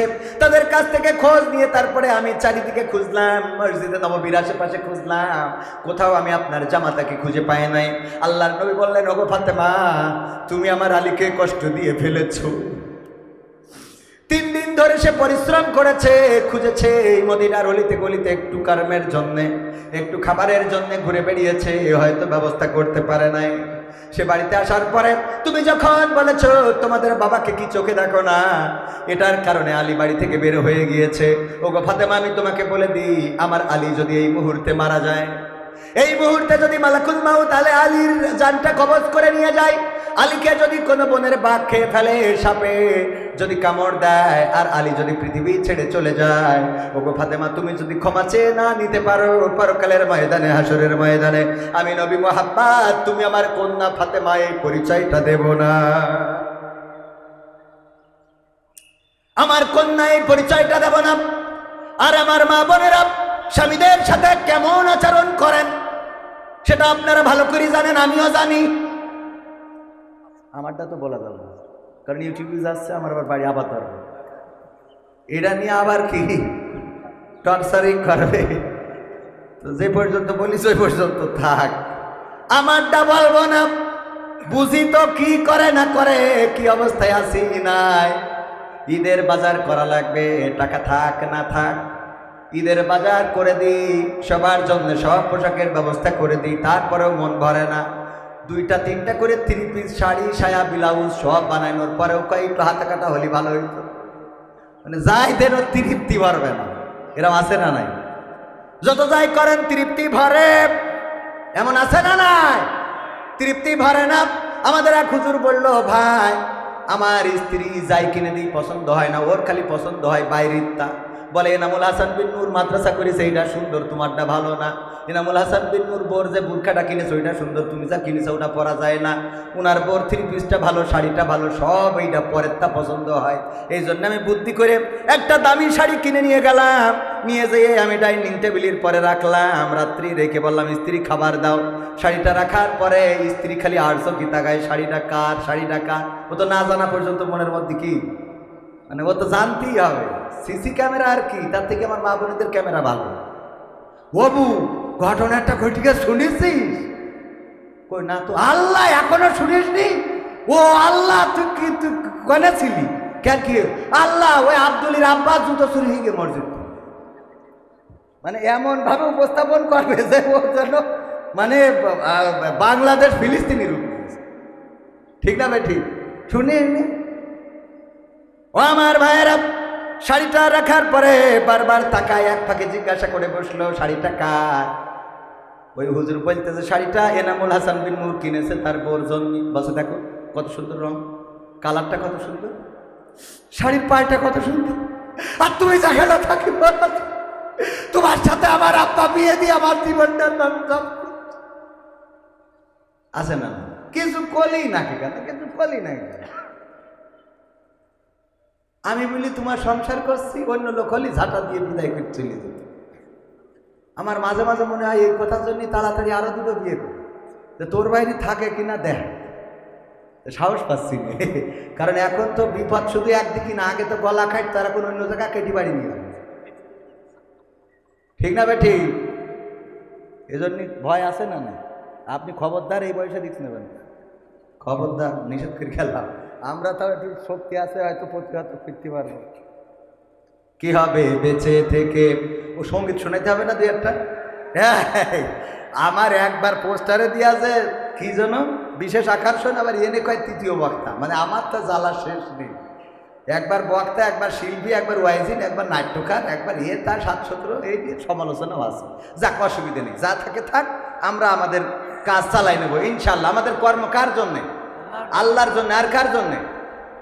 আবার কয় আল্লাহর জন্য। আল্লাহর জন্য আর টাকার জন্য। কিসের জন্যে? কথা কয় না। ও এটা কতি লজ্জা করতে। হুজুর মনে করেন টাকা ছাড়াই কে নিয়েছে, কিন্তু আমার টাকা দিয়ে মনির খানের মতো গান গাওয়াইতে পারবেন না। কথা কয় না। আমার টাকা দিয়ে স্টেজে ওই যে যাত্রার প্যান্ডেলে যেয়ে বলতে পারবেন, সেনাপতি তুমি কোথায়, ওইটা বলা হবে। আমার দিয়ে ভালো কাজ করানো যাবে, টাকা দিয়ে ভালো কাজ করানো, কিন্তু টাকা দিয়ে খারাপ কাজ করানো যাবে না। তাহলে আমরা করি কার জন্যে? আল্লাহর জন্য। আর কার জন্যে? টাকার জন্য। কথা কয় না। সত্যি কথা বলবেন তো অসুবিধা নেই। আমি যদি বলি না সব আল্লাহর জন্য, তাহলে ডাইরেক্ট মিশে কথা। ও ডাইরেক্ট মিশে কথা কি পরকালে আবার পাঠান খাত দরকার আছে? করেছি তো এক অপরাধ, আবার যদি মিথ্যে বলি তা সমস্যা না। আমাদের পাল্লা মাদ্রাসা, মুকামতলা দাখিল মাদ্রাসা 12 তারিখে মাহফিল, 12 এপ্রিল। তো বলছে তুমি থাকবা, তুমি এই মাহফিলে দ্বিতীয় বক্তা হিসাবে, এবং পরিচালনাও তুমি করবা। আর মাহফিলে মোটামুটি বক্তাদের টাকা পয়সা যা লাগে তোমরা প্রাক্তন ছাত্ররা দিবা। আমি বললাম স্যার, আমি একটা মাহফিল করি মোটামুটি মানে নিই, তো এখন এই যে একটা মাহফিল এখানে থাকছি মানেই তো মেলা টাকা দিয়ে ফেলালাম, তাই না? এটা মাইনাস করে 50,000 টাকা অলরেডি। হ্যাঁ, তা বলছে যে তুমি একটা কথা বলো যে এত যে টাকা নেও মাহফিলে, পরকালে কি হিসাব দিবা আল্লাহর কাছে, আল্লাহ যদি এটা ধরে? তাই আমি বললাম হুজুর, আমি তো ভালো কোরআন হাদিস জানা লোক না, নাটক মাটক করা মানুষ। আমার হিসেব হইল এনামুল হাসান বিন নূর, পুরা তো মাওলানা, তারপরে দেলোয়ার হোসেন, এই আব্দুল্লাহ আল আমিন, আমির হামজা, তারপরে মিজানুর রহমান আজহারি, হাফিজুর রহমান সিদ্দিকী, এই তারেক মনোয়ার, ইরা যদি জান্নাতে যায় তাহলে আমি টেনশন মুক্ত। কিন্তু উগের যদি আল্লাহ ধরি ফেলে, তা আমি কোনো কথা ছাড়াই আগে যেই জাহান্নামে বসে থাকা ছাড়া রাস্তা না। ঠিক না? ওদের যদি ধরে তা আমার আর কোনো রাস্তা আছে?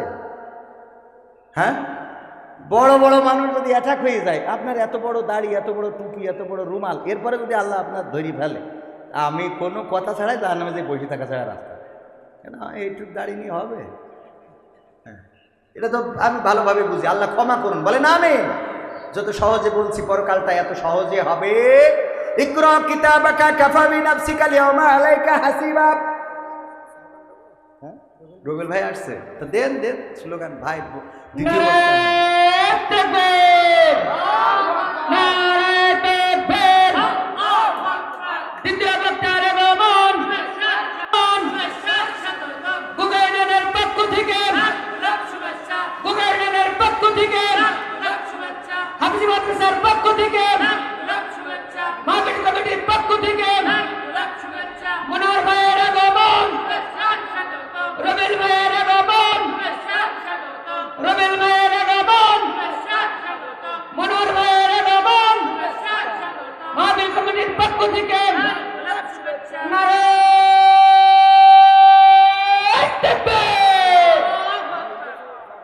আলহামদুলিল্লাহ, ভালো আছে বলেন আলহামদুলিল্লাহ।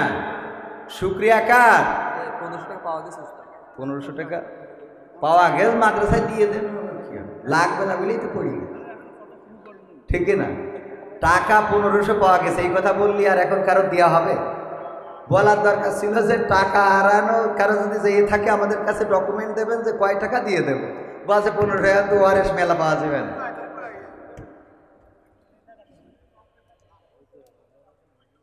সবাই জিকির করেন লা ইলাহা লা ইলাহা লা ইলাহা ইল্লাল্লাহ লা ইলাহা ইল্লাল্লাহ। পারবে?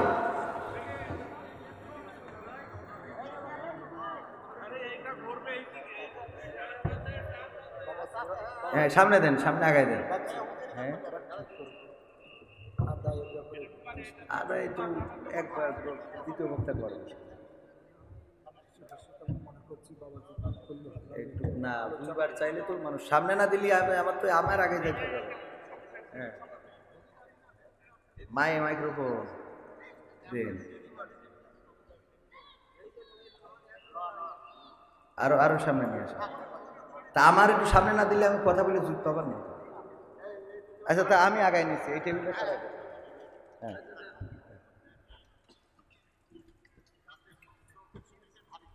হ্যাঁ বেশি হয়ে গেছে। হ্যাঁ নেন, ঠিক আছে, একটু উঁচু করা গেলে করা যেত, উঁচু করা যাবে না?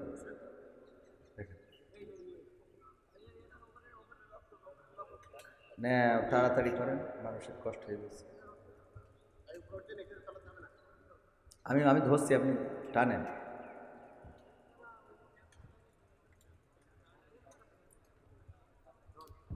আর একটু তোলেন, আর একটু, আরো আরো, হ্যাঁ দেন বাংলা।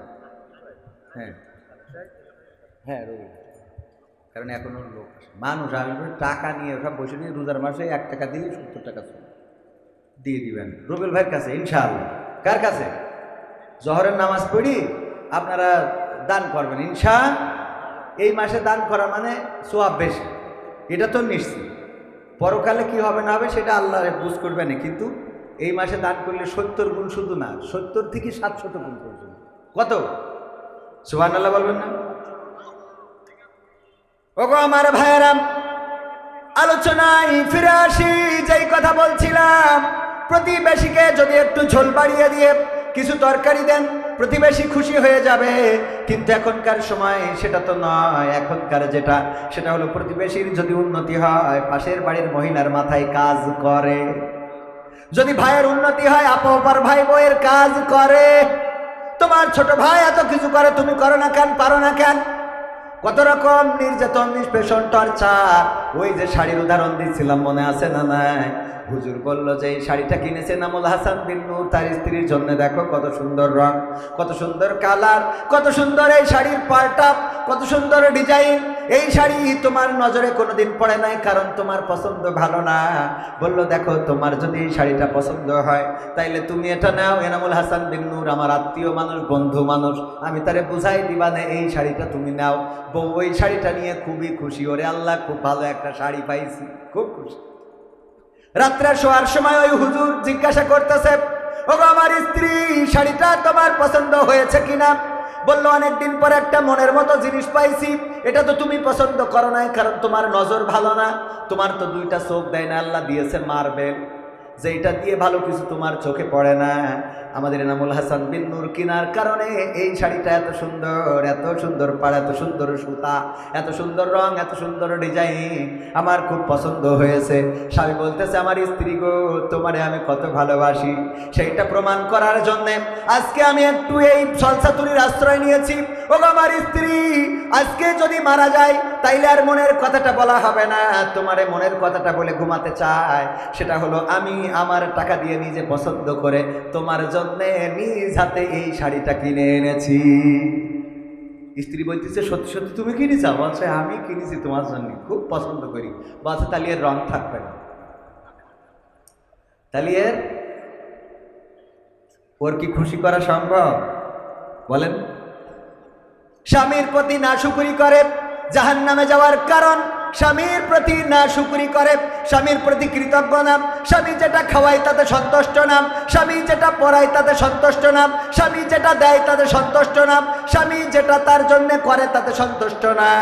এমন যদি কোনো নারী থেকে থাকে, ওই পরকালের ময়দানে জাহান্নামে যাওয়ার কারণের মধ্যে অন্যতম বড় কারণ 1 নম্বর, আর 2 নম্বর কারণ হলো বেশি বেশি অভিশাপ যারা দেয়। বেশি বেশি অভিশাপ দিলে আল্লাহ রাব্বুল আলামিনের নবী বলেছেন এটা তার জাহান্নামে যাওয়ার জন্য মেজর কারণ, বড় কারণ। সুতরাং মা বোনেরা আমার, স্বামীর প্রতি কৃতজ্ঞ থাকতে হবে। আর ওই যে কি করা যাবে না, অভিশাপ দেওয়া মনে থাকবে।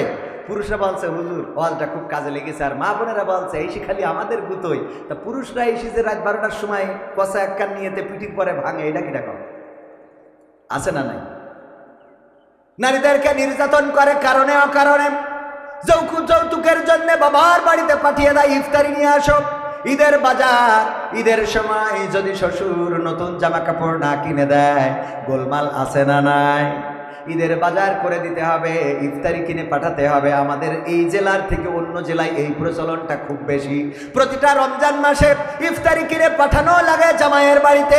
যদি না পাঠায় মেয়ের উপরে নির্যাতন করে, নিষ্পেষণ করে, এমনকি গায়ে পেট্রোল ঢেলে, ডিজেল ঢেলে, কেরোসিন ঢেলে আগুন ধরিয়ে দেয়, নির্যাতন নিষ্পেষণ করে দুনিয়া থেকে বিদায় করে দেয়। এমন অনেক স্বামী আছে, এমন অনেক কুলাঙ্গার আছে, এমন পরিবার যারা এই পরিবারগুলো আল্লাহ রাব্বুল আলামিন বিচারের কাঠগড়ায় দাঁড় করাবে। আর নিরীহ এই স্ত্রীদের সাথে অন্যায় আচরণ করার কারণে আল্লাহর নবী বলেছেন তাদের জন্য জাহান্নাম ফায়সাল্লাহ হয়ে যাবে। বলেন নাউজুবিল্লাহ। স্ত্রীকে বিনা কারণে মারা যাবে না, তুচ্ছ কারণে তার সাথে গোলমাল করা যাবে না।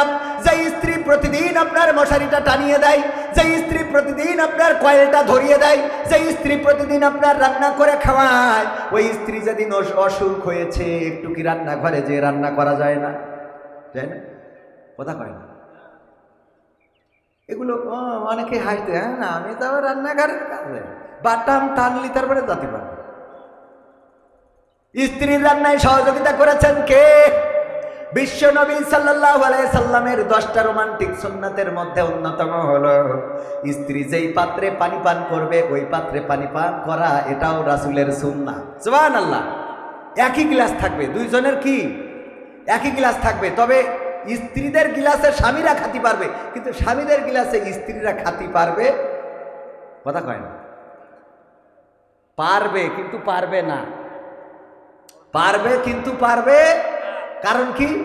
কারণ হলো ওই যে আমাদের আকিস কলেজিয়েট স্কুলের এক ইংরেজি টিচার ছিল, বলছে বরিশালে বাড়ি, বলছে আমার চাচা বিয়ে করলো, সমবয়সী বিয়ে করার পরে আমার চাচি ওর ঠোঁটে কিস করতে দেয় না। কি করতে দেয় না? কিস করতে দেয় না। তো এই ভাইপো সমবয়সী বললো যে তোর চাচির তো বিয়ে করে আনার পরে খুব লসে আছি। কেন? ঠোঁটের সাথে ঠোঁট একদম এইটা দিলেই।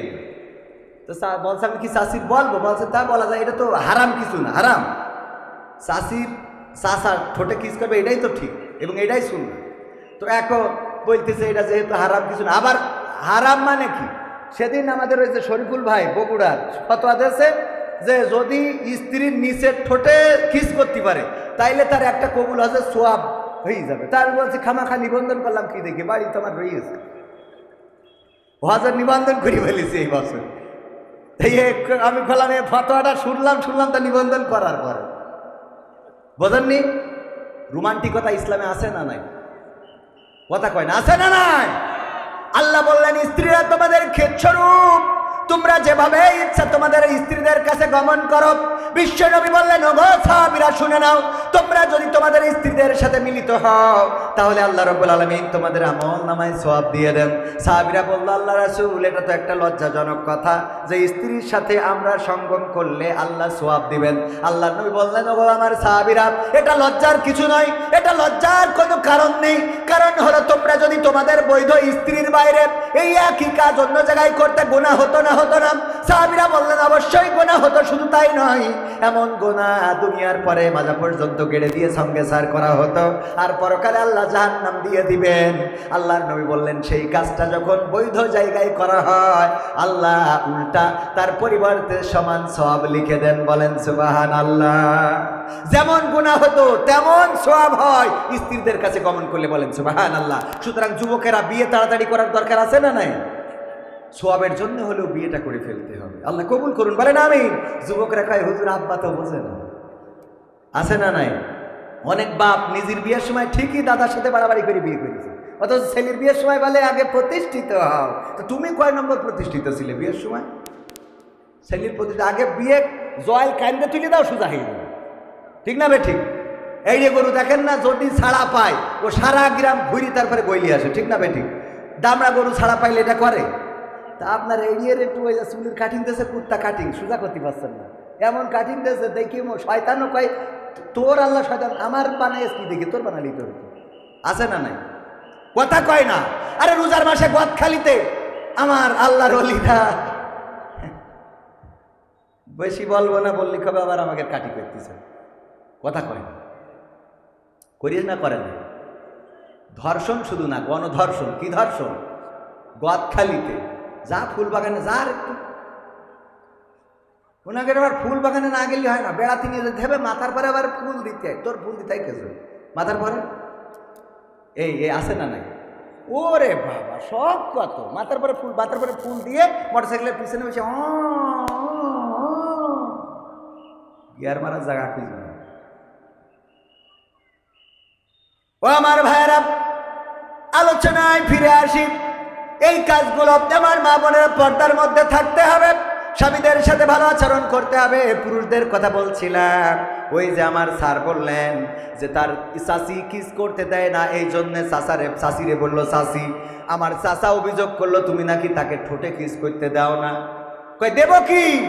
তোমার চাচা বিড়ি পান করে, ধূপ পান করে, বিড়ি খেয়ে মুখের যে অবস্থা করে রেখেছে, ওর পাশায় কিস করা যাবে, তা ঠোঁটে না। তালি গিলাসে কি পানি পান করা যাবে? স্বামীরা খালি বুঝতে পারিছেন এখন কেন পান করে না? কথা বোঝা গেছে কিনা? ও পানি পান করলি ও তো পানি থাকে না, ও মানে হয় যে বিড়ি গুলাই থিয়েছে। সত্য বলছি না মিথ্যা বলছি? পায়খানা ঘরে যাবেন, কোনো বিড়িখোর পায়খানা করে আসলে আপনি টয়লেটে গেলে মনে হবে আপনি পায়খানায় আসেননি, বিড়ি ফ্যাক্টরিতে আছে। এই সত্য না বলেন, একদম আল্লাহর কিরকম পাবেন। হ্যাঁ, তা ওর ওই গিলাসে কি পানি পান করা সম্ভব? কথাগুলো আপনাদের খারাপ লাগছে? আমার মা বোনেরা বলছে এই হুজুরির আগামী বছর দাওয়াত দে, না আনলি আমরা টাকা দেবো। কারণ যে অতিষ্ঠ করতেছে জীবন শেষ। নামাজের সময় যখন ইমাম বলে ওয়ালা দলিন, এই যে হামিম কই ছাড়লো, দুই কান্দের ফেরেশতা খাতা থিপ চলে যায় যে পরে এসে লিখ পায়। এখন তুই আগে হামিম বলি না, আমি পরে আসবো, কারণ তোর মুখিতে যা বেরোইলো আপাতত থেকে থাকতে পারছি না। ঠিক না ঠিক?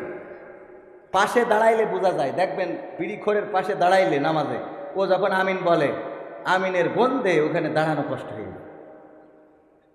যারা নিয়মিত নামাজি তারা এটা বুঝতে পারবেন, আর নিয়মিত বিড়িখোর যারা তারা তো জীবনে নামাজ পড়লেও বুঝবেন না। ঠিক না ঠিক? তাইলে নবীর রোমান্টিক সুন্নাতের মধ্যে যেটা, স্ত্রী যেই গ্লাসে পানি পান করবে স্বামী সেই গ্লাসে পানি পান করবে, স্বামী যেই গ্লাসে পানি পান করবে স্ত্রীও সেই গ্লাসে পানি পান করবে। রোমান্টিক সুন্নতের মধ্যে রয়েছে একটাই বালিশ থাকবে, স্বামী স্ত্রীর ঘরে দুইটা বালিশ হবে না, এক বালিশে দুইজন মাথা দিয়ে ঘুমাবে। বলেন সুবহানাল্লাহ। শুধু তাই নয়, স্ত্রীদের সাথে দৌড় প্রতিযোগিতা করা, খেলা করা, আনন্দ করা। র্যাকেট খেলা যদি পর্দা থাকে, আবার র্যাকেট খেলা যদি স্কুল মাঠে যাওয়া যাবে। আপনি চাইলে আপনার স্ত্রীর সাথে র্যাকেট খেলতে পারবেন, আপনি চাইলে আপনার স্ত্রীরে বলবেন যে বল করতে, আপনি ব্যাট করবেন। এইগুলো যদি করেন ভালোবাসা বাড়বে, সংসারে আনন্দ বাড়বে, স্ত্রী স্বামীর মধ্যে মহব্বত বাড়বে, এই সংসারে পরকীয়া থাকবে না, এই সংসারে অন্য স্ত্রীর সাথে স্বামী কথা বলবে না, আর স্ত্রীরাও অন্য স্বামীর সাথে কথা বলবে না। বলেন ঠিক কিনা? কিন্তু আমরা তো স্ত্রীকে সময় দিই না, আবার স্ত্রীরাও স্বামীকে সময় দেয় না। ওই যে বলছিলাম যে অনেক স্ত্রী আছে যারা স্বামীর কথা ভালো লাগে না, কিন্তু কবির বিন সামাদের কাছে ফোন ধরে ঘন্টার পর ঘন্টা বলতে খুব ভালো লাগে। এরম আছে না নাই? স্বামী যদি ফোন দেয় বিদেশ থেকে, এই এত ফোন দাও কেন, এই এত ফোন দিতে কেন জন্য তোমার, হ্যাঁ, টাকা পাঠাবা, পিন নাম্বার বলে দিবা, টাকা তুলে আনবো। এত ফোন দাও কেন? রেখে দাও, দিয়ে এবার হ্যাঁ বল্টু ভাই কেমন আছেন আপনি? অনেকদিন পরে দেখেন তো আমার ঠোঁটটা কেমন লাগছে। ও বাবা, ও বল্টুর কাছে যাইতে ঠোঁট দেখায়, কথা কয় না। আছে না নাই? পুরুষও আছে, বোর সাথে খ্যাক ম্যাক সারাদিন, এই এটা করি, এই এটা করি, এই এটি করি, আছে না? কিছু করলি ভাতে একটু লবণ কম বেশি হয়েছে না, ভাতে তো হয় না, তরকারিতে লবণ একটু কম বেশি হইল, লবণ কম হইল কেন, বেশি হইল কেন? আরে বাবা, এই নিয়ে যে টর্চারিং করেন না করি, লবণ যেহেতু বেশি হয়েছে, ভালো বেশি বলা যায় না। তুমি আজকে বেগুন রাঁধতে চাও, তেমন আছে হরিণের গোষ্ঠ রাঁধতে চাও, লবণটা একটু কম হইলে আর একটু ভালো হইতো, ও খুশি হয়ে যাবে না? ও পরের দিন আনন্দে আরো লবণ বাড়াই দেবে, মানে খুশির চোটে, মানে উল্টো করি ফেলবে। তো যাই হোক, এইগুলো বলবেন, স্ত্রীকে সুন্দর সুন্দর কথা বলবেন। তা না আবার ওই যখন ভাবির সাথে কথা বলে, হ্যাঁ ভাবি কেমন আছেন, আরে বাবা, সত্য। আল্লাহ হেদায়েত করুন, বলেন আমিন। ওয়াকারনা ফি বুয়ুতিকুন্না ওয়ালা তাবাররাজনা তাবাররুজাল জাহিলিয়াতিল উলা। কথাটা কার? আল্লাহ রাব্বুল আলামিন বললেন, ও নারীরা তোমরা পর্দার মধ্যে থাকো, জাহিলি যুগের মেয়েদের মতো সাজুগুজু করে নিজেদেরকে প্রদর্শন করে বেড়াইও না। আর এখনকার মা বোনেরা সাজুগুজু করা তো যেমন তেমন। ওরে আল্লাহ, ঈদের মার্কেটগুলোতে এখন পুরুষ পাওয়া যায় না, আজান দিয়ে নারী আছে না নাই? নারীদের জন্য আমাদের ঢুকার কোনো কায়দা নাই, আবার তর্ক বিতর্ক শুরু করে দেয়।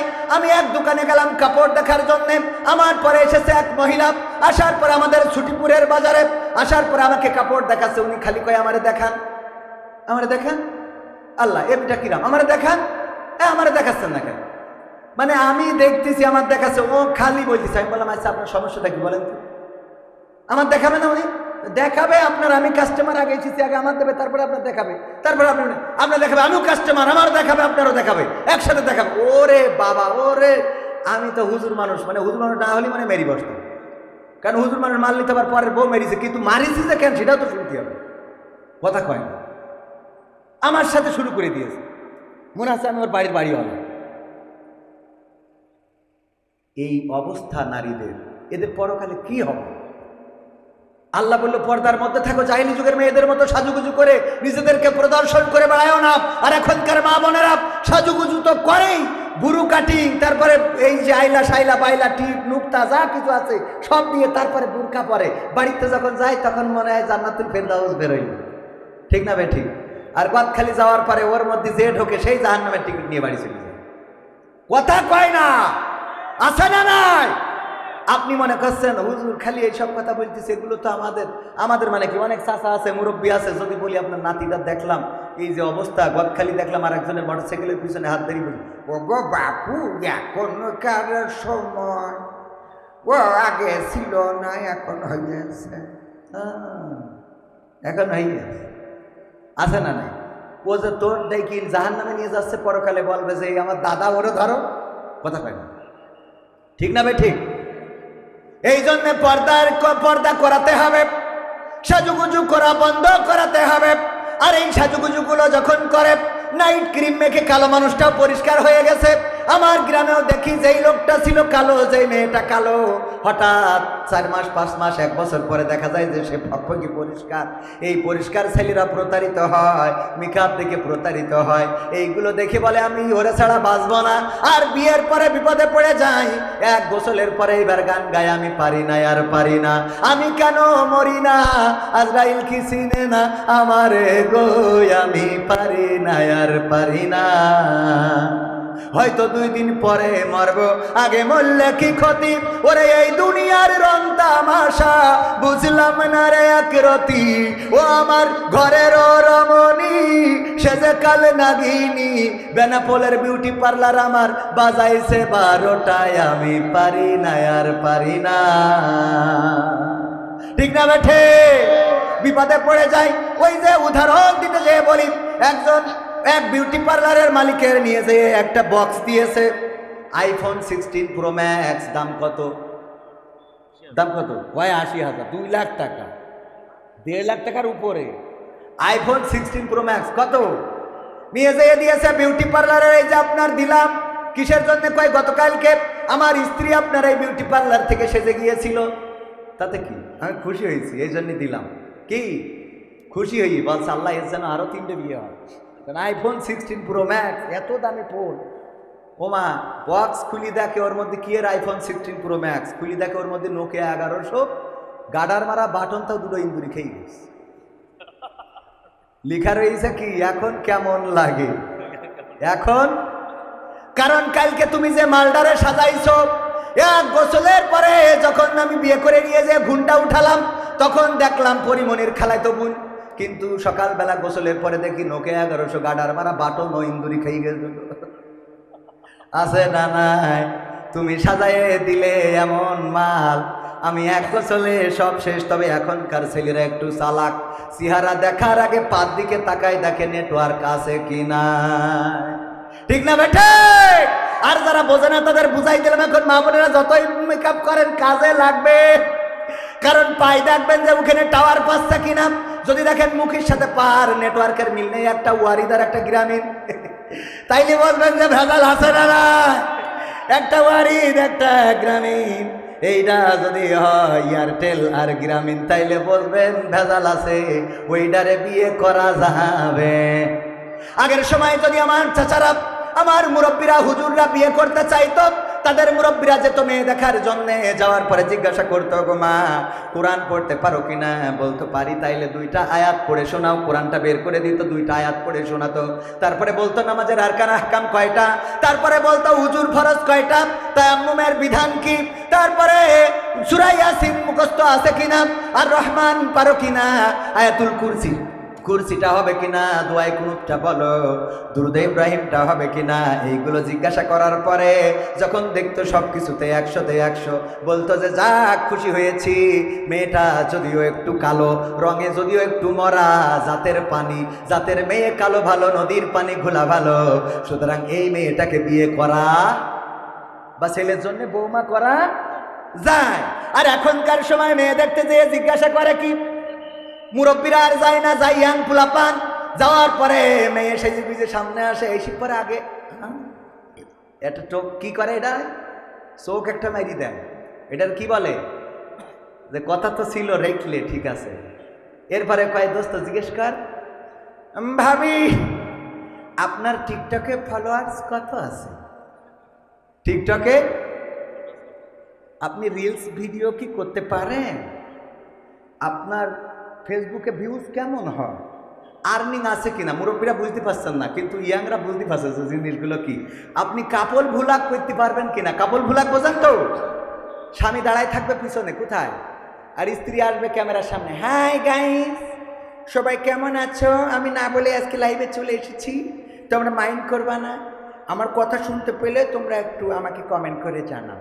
তোমাদের বলেছিলাম আমি কিন্তু আমার শুভ কাজটা সেরে নিয়েছি। আমার পাগলটা পিছনে দাঁড়িয়ে, এই হাই বলো, ও পিছনে বলে হ্যাঁ, ওই যে আমার পাগলটা দাঁড়ানো, হ্যাঁ। ও মা, কবির বিন সামাদ জয়েন করেছে, হাই কবির বিন সামাদ। এটার কি ফাই কি কি কি kiss, fly kiss, flying kiss আছে না নাই? এইগুলো করে জাহান্নামের রাস্তা ক্লিয়ার করে নিচ্ছে, জাহান্নামের দিকে ধাবিত হচ্ছে। আমার মা বোনেরা, আমাদের মা বোনদের মেয়েরা, আমাদের যারা দাদা আছেন তাদের নাতিরা, যারা বাবা আছেন তাদের সন্তানেরা এই অন্যায়গুলো অপরাধগুলো করছে, আর আপনি দেখেন না, শাসন করেন না, কন্ট্রোল করেন না। আপনার মেয়ে কার সাথে গদখালিতে যায়, কোন ইজি বাইকে চড়ে যায়, ওইখানে যাওয়ার পরে ওই যে 380 ডিগ্রিতে ঘুরে লাইট ঘরে আর মোবাইল ঘরে নাচ করে, আর চারিদিক থেকে ভিডিওগুলো ধারণ করে, ওইগুলো অনলাইনে দিয়ে দেয়। এই অনলাইনে দেওয়ার কারণে আপনার মেয়েকে দেখার পরে, ওই নাচ দেখার পরে যখন কোনো যুবক ভুল পথে চলে গেল, খারাপ পথে হাঁটলো, এটার জন্যও আপনার আমলনামায় গুনাহ লিপিবদ্ধ হবে। এই জন্য আল্লাহ রাব্বুল আলামিন কোরআনে বলেছেন, পরকালের ময়দানে বান্দারা বলবে, আল্লাহ আমার জীবনে তো এত গুনাহ ছিল না, এত গুনাহ আমার আমলনামায় কেমনে আসলো? তখন ওই আল্লাহ রাব্বুল আলামিন তাদেরকে বলবে, ওগো বান্দা শুনে নাও, তুমি এমন কাজ করেছিলে যেই কাজের গুনাহটা চলমান ছিল, তুমি তো করো নাই, কিন্তু তোমার সন্তান করেছে, তার তোমার সন্তানের দেখা দেখি আরো অনেকেই অন্যায় জড়িয়ে পড়েছে, ওদের গুনাহগুলো একটু একটু করে তোমার আমল নামায় এসে যোগ হয়েছে। অপর দিকে যারা ভালো কাজ করবে সেই লোকগুলো বলবে, আল্লাহ আমি তো এত সওয়াব করি না, এত সওয়াব কেমনে আসলো আমার আমল নামায়? আমার জীবনে তো হজ নাই, আমার জীবনে তো হাফেজে কোরআন আমি ছিলাম না, আমি এত কোরআন পড়ি নাই, কোরআন তো পড়তেই পারি নাই, কি করে আমার আমল নামায় এত সওয়াব? আল্লাহ রাব্বুল আলামিন বলবেন, তুমি যে মাদ্রাসা কোকা ইউনিয়ন দারুস সালাম হাফেজিয়া নুরানিয়া ও কওমিয়া মাদ্রাসার যে মাহফিল হয়েছিল, ওই মাহফিলের মাধ্যমে টাকা দান করেছিলে, কোরআনের হাফেজদের জন্য পাগড়ি কিনে দিয়েছিলে, তাদের টুপি কিনে দিয়েছিলে, তাদের বোর্ডিং এর ব্যবস্থা করেছিলে, লজিং এর ব্যবস্থা করেছিলে, টিফিন বাক্সে করে খাবার দিয়েছিলে। ওরা যখন কোরআনের হাফেজ হয়েছে, ওই কোরআনের হাফেজ হওয়ার কারণে তোমার আমল নামায় হাফেজে কোরআনের সওয়াবটা আমি আল্লাহ লিখে দিয়েছি। বলেন সুবহানাল্লাহ। তাইলে আমরা কোন কাজটা করব? ওই 380 ডিগ্রিতে নাচবো নাকি কোরআনের মাদ্রাসার সাথে সম্পর্ক রাখবো? মাদ্রাসার সাথে যদি সম্পর্ক রাখতে পারেন, কোরআন পড়বে আমার কোরআনের হাফেজেরা, হাদিস পড়বে আমার কোরআনের হাফেজেরা, আর আপনি ঘরে বসে বসে সওয়াব পাবেন। এমনকি এই মাদ্রাসা কিয়ামত পর্যন্ত জারি যদি থাকে, কিয়ামত পর্যন্ত সাদাকায়ে জারিয়া হিসাবে আপনার আমল নামায় সওয়াব পৌঁছাতে থাকবে। বলেন সুবহানাল্লাহ। এই জন্য কোরআনের সাথে সম্পর্ক রাখার দরকার আছে না নাই? কোরআনের সাথে সম্পর্ক রাখবো। কোরআন আছে যেখানে আমরা আছি, কোরআনের সাথে যারা করবে দ্বন্দ্ব, তাদের সাথে কবু হবে না আপোষ। হবে? যদি বলে কোরআনে রাজনীতি নেই, যারা বলবে ওরা যদি আমাদের দলের লোক হয় মানা যাবে। যদি জামাতরা বলে কোরআনে রাজনীতি নেই, মানবো না? মানবো না। বিএনপি বললেও মানবো না, আওয়ামী লীগ বললেও মানবো না। কোরআনের সাথে রাজনীতির সম্পর্ক আছে না নাই? কোরআনের সাথে যারা করবে দ্বন্দ্ব, তাদের সাথে কবু হবে না আপোষ। কোরআনের সাথে যারা করবে দ্বন্দ্ব, তাদের সাথে কবু হবে না আপোষ। জেল জুলুম হলেও হবে, জেল জুলুম হলেও হবে, বিবেকের কাছে তবু রব নির্দোষ। আমার রবের কাছে রব নির্দোষ, মহান প্রভুর কাছে রব নির্দোষ। কোরআনের সাথে যারা করবে দ্বন্দ্ব, তাদের সাথে কবু হবে না। কোরআনের কথা যারা বলে যায় আজ, তাদের দমাতে কত ফন্দি। কাউকে ধরে নিয়ে দিয়েছে ফাঁসি, কাউকে রেখেছিল বন্দি। ঠিক না বেঠে? কোরআনের কথা যারা বলে যায় আজ, তাদের দমাতে কত ফন্দি। কাউকে ধরে নিয়ে দিয়েছে ফাঁসি, কাউকে রেখেছিল বন্দি। হক কথা বললে জ্বলে যায় গাব, কোরআনের কথা সইতে পারে না। হক কথা বললে জ্বলে যায় গাব, কোরআনের কথা সইতে পারে না। জানি না তাদের আমাদের পরে কেন এত আক্রোশ। ঠিক না বেঠে? নারায়ে তাকবীর, নারায়ে তাকবীর। আল কোরআনের আলো, আল কোরআনের আলো, নারায়ে তাকবীর। কোরআনের সাথে যারা করবে দ্বন্দ্ব, তাদের সাথে কবু হবে না। কোরআনের কথায় আজ বলতে গেলে আসছে বাধা কত ভাবে। কোরআন প্রেমিকেরা হাতে রেখে হাত সামলে এগিয়ে যাবে। ঠিক না বেঠে?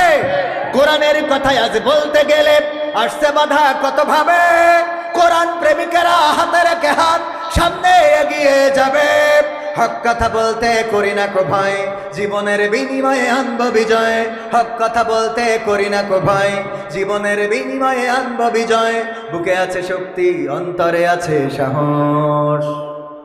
আছে না নাই? জেল জুলুম হলেও হবে, জেল জুলুম হলেও হবে, বিবেকের কাছে তবু রব নির্দোষ। আমার রবের কাছে রব নির্দোষ, মহান প্রভুর কাছে রব নির্দোষ। কোরআনের সাথে যারা করবে দ্বন্দ্ব, তাদের সাথে কবু হবে না। আপোষ করা যাবে? কিন্তু আমাদের সমস্যা হলো, বলবো কোরআন পড়তে ভালো লাগে, কোরআন শুনতে ভালো লাগে, কোরআন জানতে ভালো লাগে, কোরআন মানতে ভালো লাগে না। ঠিক না বেঠে? কোরআন পড়তে ভালো লাগে, কোরআন শুনতে ভালো লাগে, কোরআন জানতে ভালো লাগে, কোরআন মানতে ভালো লাগে না। নামাজেতে পড়লে কোরআন মনটা শীতল হয়, কারির তেলাওয়াত শুনিলে প্রাণ জুড়িয়ে যায়। নামাজেতে পড়লে কোরআন মনটা শীতল হয়, কারির তেলাওয়াত শুনিলে প্রাণ জুড়িয়ে যায়, সেই কোরআনের ব্যাখ্যা দিলে কলিজাতে আগুন জ্বলে, সেই কোরআনের ব্যাখ্যা দিলে অন্তরেতে আগুন জ্বলে, বিরোধিতাও চলে কেন তা জানি না। কোরআন পড়তে ভালো লাগে, কোরআন শুনতে ভালো লাগে, কোরআন জানতে ভালো লাগে, কোরআন মানতে ভালো লাগে। কোরআন পড়ে দেখতাম ওরা শুরু করতো দিন, তারা আবার চাইতো না দেশে কোরআনের আইন। ঠিক না ঠিক? কোরআন পড়ে দেখতাম ওরা কারা, আল্লাহর ওলিরা। কোরআন পড়ে দেখতাম ওরা শুরু করে দিন, তারা আবার চাইতো না দেশে কোরআনের আইন। এটা যে কেমন নীতি, তাই তো এ দুর্গতি করছে মোদের ক্ষতি কেন তা বুঝি না। জানতে ভালো লাগে কোরআন, মানতে ভালো লাগে। কোরআন বুকে চুমু খাওয়ার লোকের নাই অভাব, সেই কোরআনের বিরোধিতা আবু জাহেলের স্বভাব। কোরআন বুকে চুমু খাওয়ার লোকের নাই অভাব, সেই কোরআনের বিরোধিতা আবু লাহাবের স্বভাব। মানবা সুবিধা মতো তাই এই বুকে ক্ষত, মানবা সুবিধা মতো তাই এই বুকে ক্ষত, দেখলে এমন কিছু সইতে পারি না।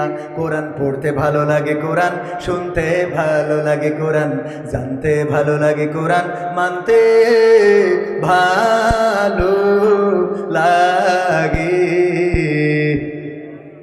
এমন আল্লাহর ওলি আছে না নাই যারা কোরআন পড়তো, সকালবেলা কোরআন পড়ে দিনের শুরু করত, আগে যায় নামাজ খুঁজত, তারপরে নামাজ আদায় করত, তারপরে কোরআন পড়ত, তারপরে দিনের শুরু করত। এমন আল্লাহর ওলি পরহেজগার বান্দা, তাদের কেউ এই দেশের মানুষ চিনল না রে। ঠিক না বেঠে? চিনতে কি পেরেছে? যদি চিনতে পারতো তাহলে কি দাদার দেশে যাওয়া লাগতো? আবার দাদার দেশ অভিযোগ করে আমাদের দেশে নাকি সংখ্যালঘু নির্যাতন হচ্ছে। এই আমেরিকার ওই যে গোয়েন্দা প্রধান এসেছে, তার দিয়ে বলা হয়েছে যে বাংলাদেশে সে আতঙ্কিত যে বাংলাদেশে সংখ্যালঘু নির্যাতন আসছে, বলেছে না? আমি বললাম এই বাংলাদেশে আমরা একটু রিসার্চ করি, গবেষণা করি, আসেন আমার সাথে আপনারাও গবেষণা করেন। 5 তারিখের পরে আপনার এলাকায় যত হিন্দু আছে, এই হিন্দুদের কোনো মন্দিরে, কোনো বাড়িতে, কোনো জমিতে কি আঘাত করা হয়েছে? কোনো হিন্দুর কি দেশ ছাড়া লেগেছে? না, লাগে নাই। প্রথমে দেশ ছাড়তে হয়েছে 1 নম্বর আল্লাহর ওলি যিনি এই বাংলাদেশে, যিনি ওলিয়া উলিয়ার পর্যায়ে পৌঁছে গেছিলেন, জনাব যার পরিবার এসেছিল ইসলাম প্রচারের জন্য। বঙ্গবন্ধুর সুযোগ্য কন্যা 560টি মসজিদ বানাইছে আল্লাহর ওলি শেখ হাসিনা হাফিজাহুল্লাহ। ঠিক না বেঠে? এর মতো আল্লাহর ওলি একজন আছে। তাহলে প্রথম দেশ ছেড়েছে আল্লাহর ওলি, সে মুসলমান না হিন্দু? সংখ্যাগরিষ্ঠ না সংখ্যালঘু? সংখ্যাগরিষ্ঠ। 2 নম্বর আল্লাহর ওলি হযরত মাওলানা শামীম উসমান রাহিমাহুল্লাহ। ঠিক না বেঠে? এমন কোন রাত নাই 80 রাকাত 90 রাকাত তাহাজ্জুদের নামাজ না পড়ি ঘুমায়, যা আমি আমার সারা জীবনে নেই। আপনি পড়েছেন? এমন কোন রাত নাই, আর আমরা মাসেও পড়িনি, কথা কয় না। তাহলে ওর মতো পরহেজগার কি আর আছে? এই আল্লাহর ওলি সংখ্যালঘু না সংখ্যাগরিষ্ঠ? 3 নম্বর আউলিয়া জনাব দরবেশ হাফিজাহুল্লাহ সালমান এফ রহমান। দাড়ি এত বড় দেখলি মনে হয় শহীদ মতিউর রহমান নিজামী মনে আবার ফিরে এসেছে, কথা কয় না। এত বড় দাড়ি দেখে মনে হয় জামাতের আমির। এই লোকটার আমরা ধরলাম তো ধরলাম, সে নৌকায় চড়ল, চড়ার পরেও ধরা খাওয়ার পরে এবার বলছে ও আমার দরদি, আগে জানলে তোর ভাঙা নৌকায় চড়তাম না। ঠিক না বেঠে? ভাঙা নৌকায় চড়তাম না, আর এই বিপদে পড়তাম না। ওরে বর্ডারেতে খাইলাম ধরা, 20টা কোথাও তো পাইলাম না, আগে জানলে তোর ভাঙা নৌকায় চড়তাম না। ঠিক না বেঠে? এই দরবেশ সালমান এফ রহমান দরবেশ বাবা, সে আল্লাহর ওলি, তারও আমরা দেশ ছাড়া করার জন্য সে চলে যাচ্ছিল, ধরে তার রিমান্ডে নিলাম, নির্যাতন করলাম। সে সংখ্যালঘু না সংখ্যাগরিষ্ঠ? কথা কয় না, সংখ্যাগরিষ্ঠ। তারপরে 4 নম্বর আউলিয়া ওবায়দুল কাদের হাফিজাহুল্লাহ, খেলা হবে, খেলা হবে। এই পীর সাহেব সে যে কোথায় গেল, কোন জায়গায় হারালো, তারে খুঁজে পাওয়া যায় না। 4 নম্বর গেল, 5 নম্বর মানিক চিন্তা করলো, এতদিন দাড়ির বিরুদ্ধে টুপির বিরুদ্ধে কথা বলেছি, এখন থেকে সব বাদ, দাড়িও রাখলো, টুকু পড়লো, এমনকি ঘর বাড়ি ছেড়ে দিয়ে বাগানে যেয়ে কলা পাতায় শুয়েছিল। ঠিক আছে, কলা পাতায় শুয়ে রয়েছে, ও ধরিস তো ধরিস, বিছু খুলিল, বিসি খুললি মেশিনের আর দাম আছে? ঠিক না বেঠে? ওগো আমার ভাইয়েরা, এই আল্লাহর ওলিরা সংখ্যালঘু না সংখ্যাগরিষ্ঠ? কথা কয় না। এইভাবে যদি বলি ইনু, মেনন, দীপুমণি, মমতাজ, কিশোর, রুনা লাইলা, মানে যারা ওই দিকতে নির্যাতিত আছে, তারা সব কি? সব সংখ্যাগরিষ্ঠ, সব মুসলমান। আর আমার দাদারা বলে এই দেশে সংখ্যালঘু নির্যাতিত হয়। তাহলে আমার প্রশ্ন হইল, নির্যাতিত হচ্ছে তো ইরা যদি সংখ্যালঘু হয় তাইলে আল্লাহর ওলিগুলো কই? আর ইরা যদি আল্লাহর ওলি হয় তাইলে সংখ্যালঘু কই? কথা কয় না। আমার কথা মানে বোঝেননি?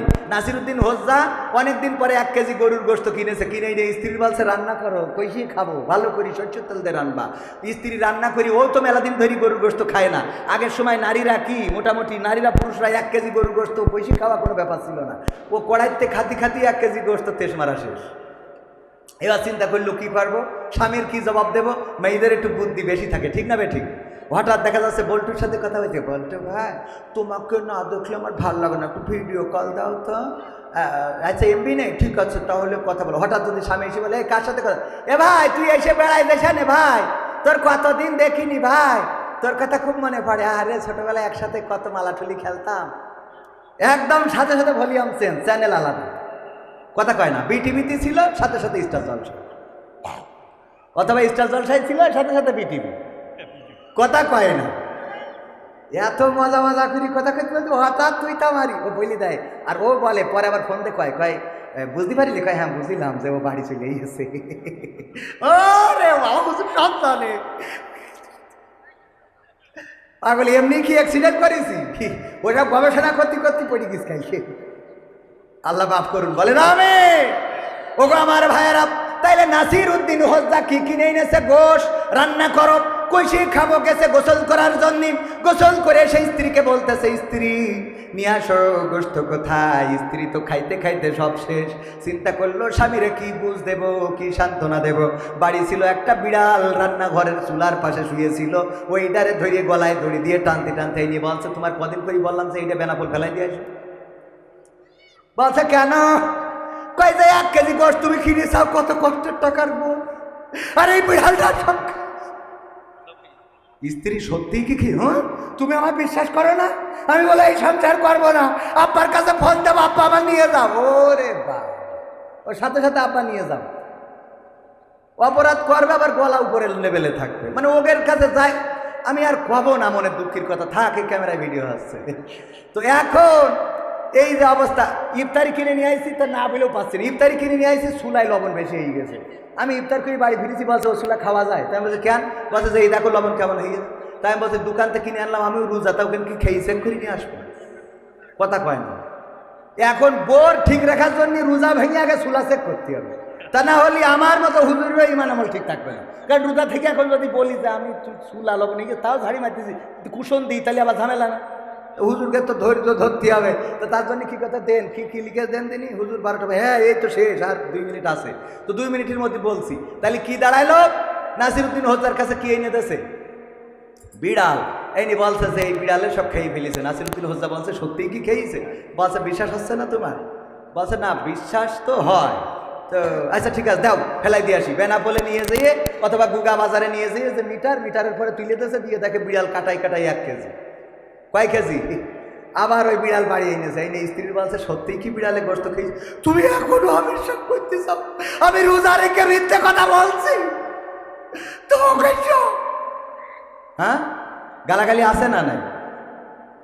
বলছে যে না স্ত্রী তুমি মিথ্যা বলো না আমি জানি, কিন্তু আমার একটা দুঃখ, আমার একটা কষ্ট। এই বিড়ালটা গুগা বাজারে নিয়ে যে ওজন দিলাম, দেওয়ার পরে দেখি বিড়ালটা কাটাই কাটাই 1 কেজি। এখন আমার প্রশ্ন হলো এইটা যদি সেই বিড়াল হয় তাহলে আমার সে গোস্ত ডাকুন, আর এইটা যদি সেই গোস্ত হয় তো আমার সে বিড়াল ডাকুই। কথা বোঝেননি? তা নির্যাতিত হচ্ছে এই দেশে শেখ হাসিনা, বঙ্গবন্ধু শেখ মুজিবুর নেই, এই ওবায়দুল কাদের, সালমান এফ রহমান, তারপরে কিনা হানিফ, তারপরে ইনু, মেনন, দীপুমণি, সালমান এফ রহমান, শাহজাহান চৌধুরী, তারপরে আর কিনা ব্যারিস্টার সুমন, আরাফাত, এইগুলো সব মুনুকাটা মুসলমান। দাদারা কয় হিন্দু নির্যাতিত হচ্ছে। আমার প্রশ্ন হলো ইরা বিড়াল হলি গোস্ত কই, আর ইরা গোস্ত হলি বিড়াল কই? মানে ইরা যদি মুসলমান হয় সংখ্যালঘু কই, আর ইরা যদি সংখ্যালঘু হয় তাহলে এতদিন ধরে জাগের আল্লাহওয়ালা পীর সাহেব মানেছি তারা কই? আর 5টা মিনিট নি। এমপিরা সব কোথায় গেল? মন্ত্রীরা সব কোথায় গেল? কোথায় কাদের কাকা? তাদের সারা দেশটা এখন লাগে ফাঁকা ফাঁকা। পালাবো না, পালাবো না, প্রয়োজন হলে ফখরুলের বাসায় গিয়ে উঠবো। ঠাকুরগাঁওয়ে বাসা আছে না? ঠিক না বেঠে?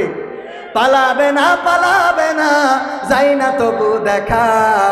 পালাবে না, পালাবে না, যাই না তবু দেখা।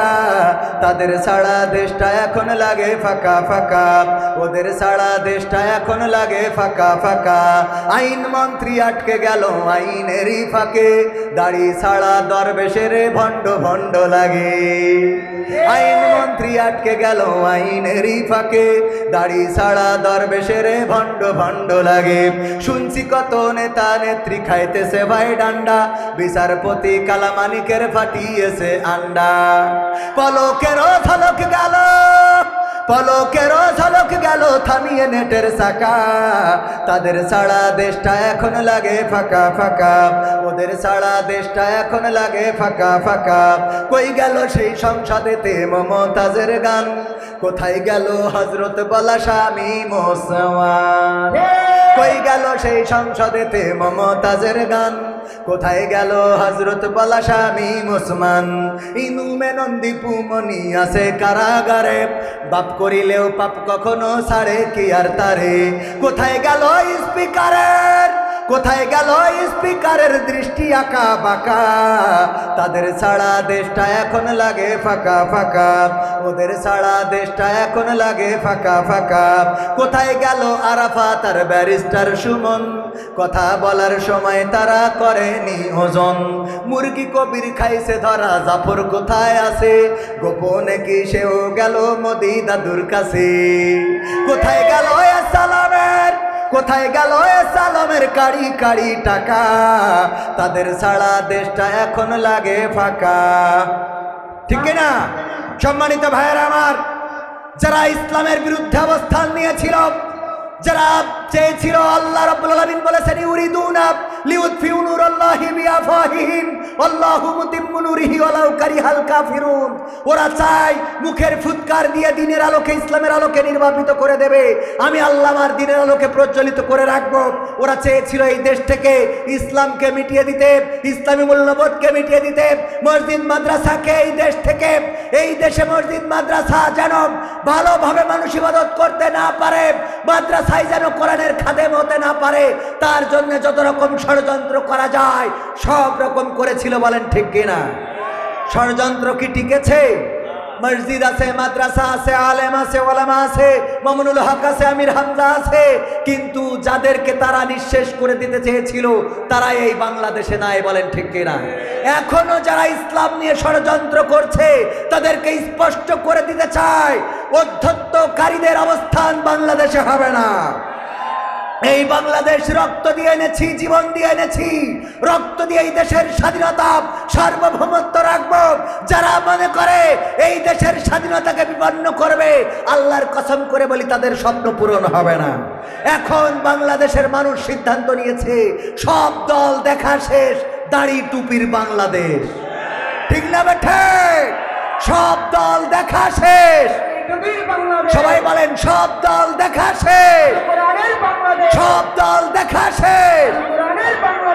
এই কথা বললে যদি কেউ মনে করেন জামাতের কথা বলেছি, চরমনের কথা বলেছি, না, আমি বলবো যারা এই কোরআনের পক্ষে বলবে তারা যদি বিএনপির হয় আমরা তাদের লোক, তারা যদি আওয়ামী লীগের হয় আমরা তাদের লোক, তারা জাসদের বাসদের যদি হয় কোরআনের পক্ষে থাকলে আমরা তাদের লোক। কিন্তু জামাতে ইসলাম যদি কোরআনের বিপক্ষে দাঁড়িয়ে যায়, আল্লাহর কসম করে বলি এই জামাতের বিরুদ্ধে আমাদের আন্দোলন। ঠিক না ঠিক? সুতরাং ভুল বুঝার কোনো সুযোগ নেই। কোরআন আছে যেখানে, আমরা আছি সেখানে। আমরা আমাদের সব দেখেছি। ইতিপূর্বে এই দেশে ইসলামের জন্য, দেশের জন্য, কোরআনের জন্য রক্ত দিয়েছে মুসলমানেরা, মাদ্রাসার ছাত্ররা, আলেম ওলামারা, মসজিদের ইমামেরা, খতিবেরা, ইসলামী আন্দোলনের নেতা কর্মীরা। কোনো রাম বাম রক্ত দেয় নাই। সুতরাং এই দেশে রাম বামের পরিকল্পনা সফল হবে না।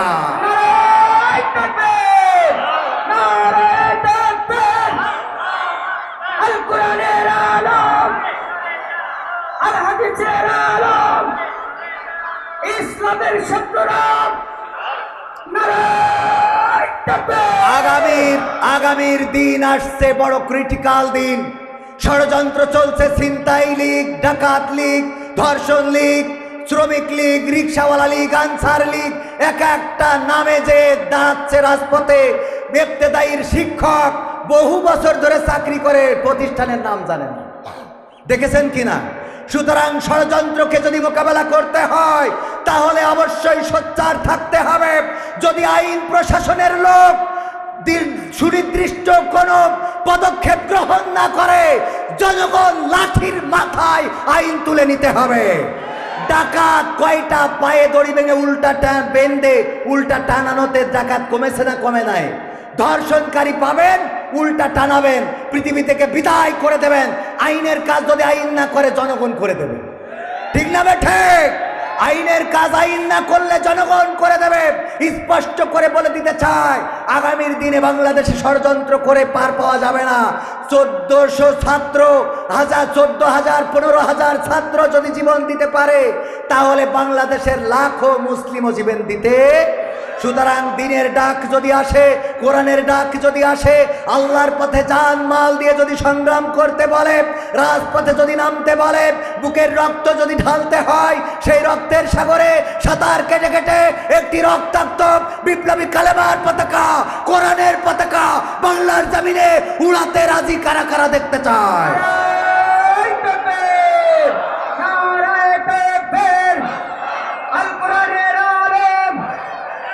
সংসদে আলম, আল কোরআনের আলম, সংসদে আলম, নারায়ে তাকবীর। শেষ কথা হলো, আমরা ইংরেজদের শাসন দেখেছি, আমরা পাকিস্তানিদের শাসন দেখেছি, এবং স্বাধীন বাংলা হওয়ার পরে এই 53 বছর আমাদেরকে ললিপপ ঝুলানো হয়েছে। কেউ বলেছে নতুন বাংলাদেশ গড়া হবে, কেউ বলেছে সোনার বাংলাদেশ গড়া হবে, কেউ বলেছে সবুজ বাংলাদেশ গড়া হবে, কেউ বলেছে স্মার্ট বাংলাদেশ গড়া হবে, কেউ বলেছে ডিজিটাল বাংলাদেশ গড়া হবে। আর স্মার্ট বাংলাদেশ গড়তে যেয়ে স্টেজ পর্যন্ত ভেঙে ফেলেছে। বলেন ঠিক কিনা? আমরা আর নতুন বাংলা দেখতে চাই না, সবুজ বাংলা দেখতে চাই না, সোনার বাংলা দেখতে চাই না, আমরা ডিজিটাল বাংলা দেখতে চাই না, স্মার্ট বাংলা দেখতে চাই না। আমাদের এখন সিদ্ধান্ত হলো আগামীতে কোরআনের বাংলা দেখতে চাই, আগামীতে আল্লাহর বাংলা দেখতে চাই, আগামীতে দ্বীনের বাংলা দেখতে চাই, আগামীতে দাড়ি টুপিদের বাংলা দেখতে চাই। আমরা স্বাধীন বাংলা, সোনার বাংলা, রূপালী বাংলাতে শান্তি পাই নাই, কোরআনের বাংলা দিয়ে দেখবো শান্তি আসে কি আসে না।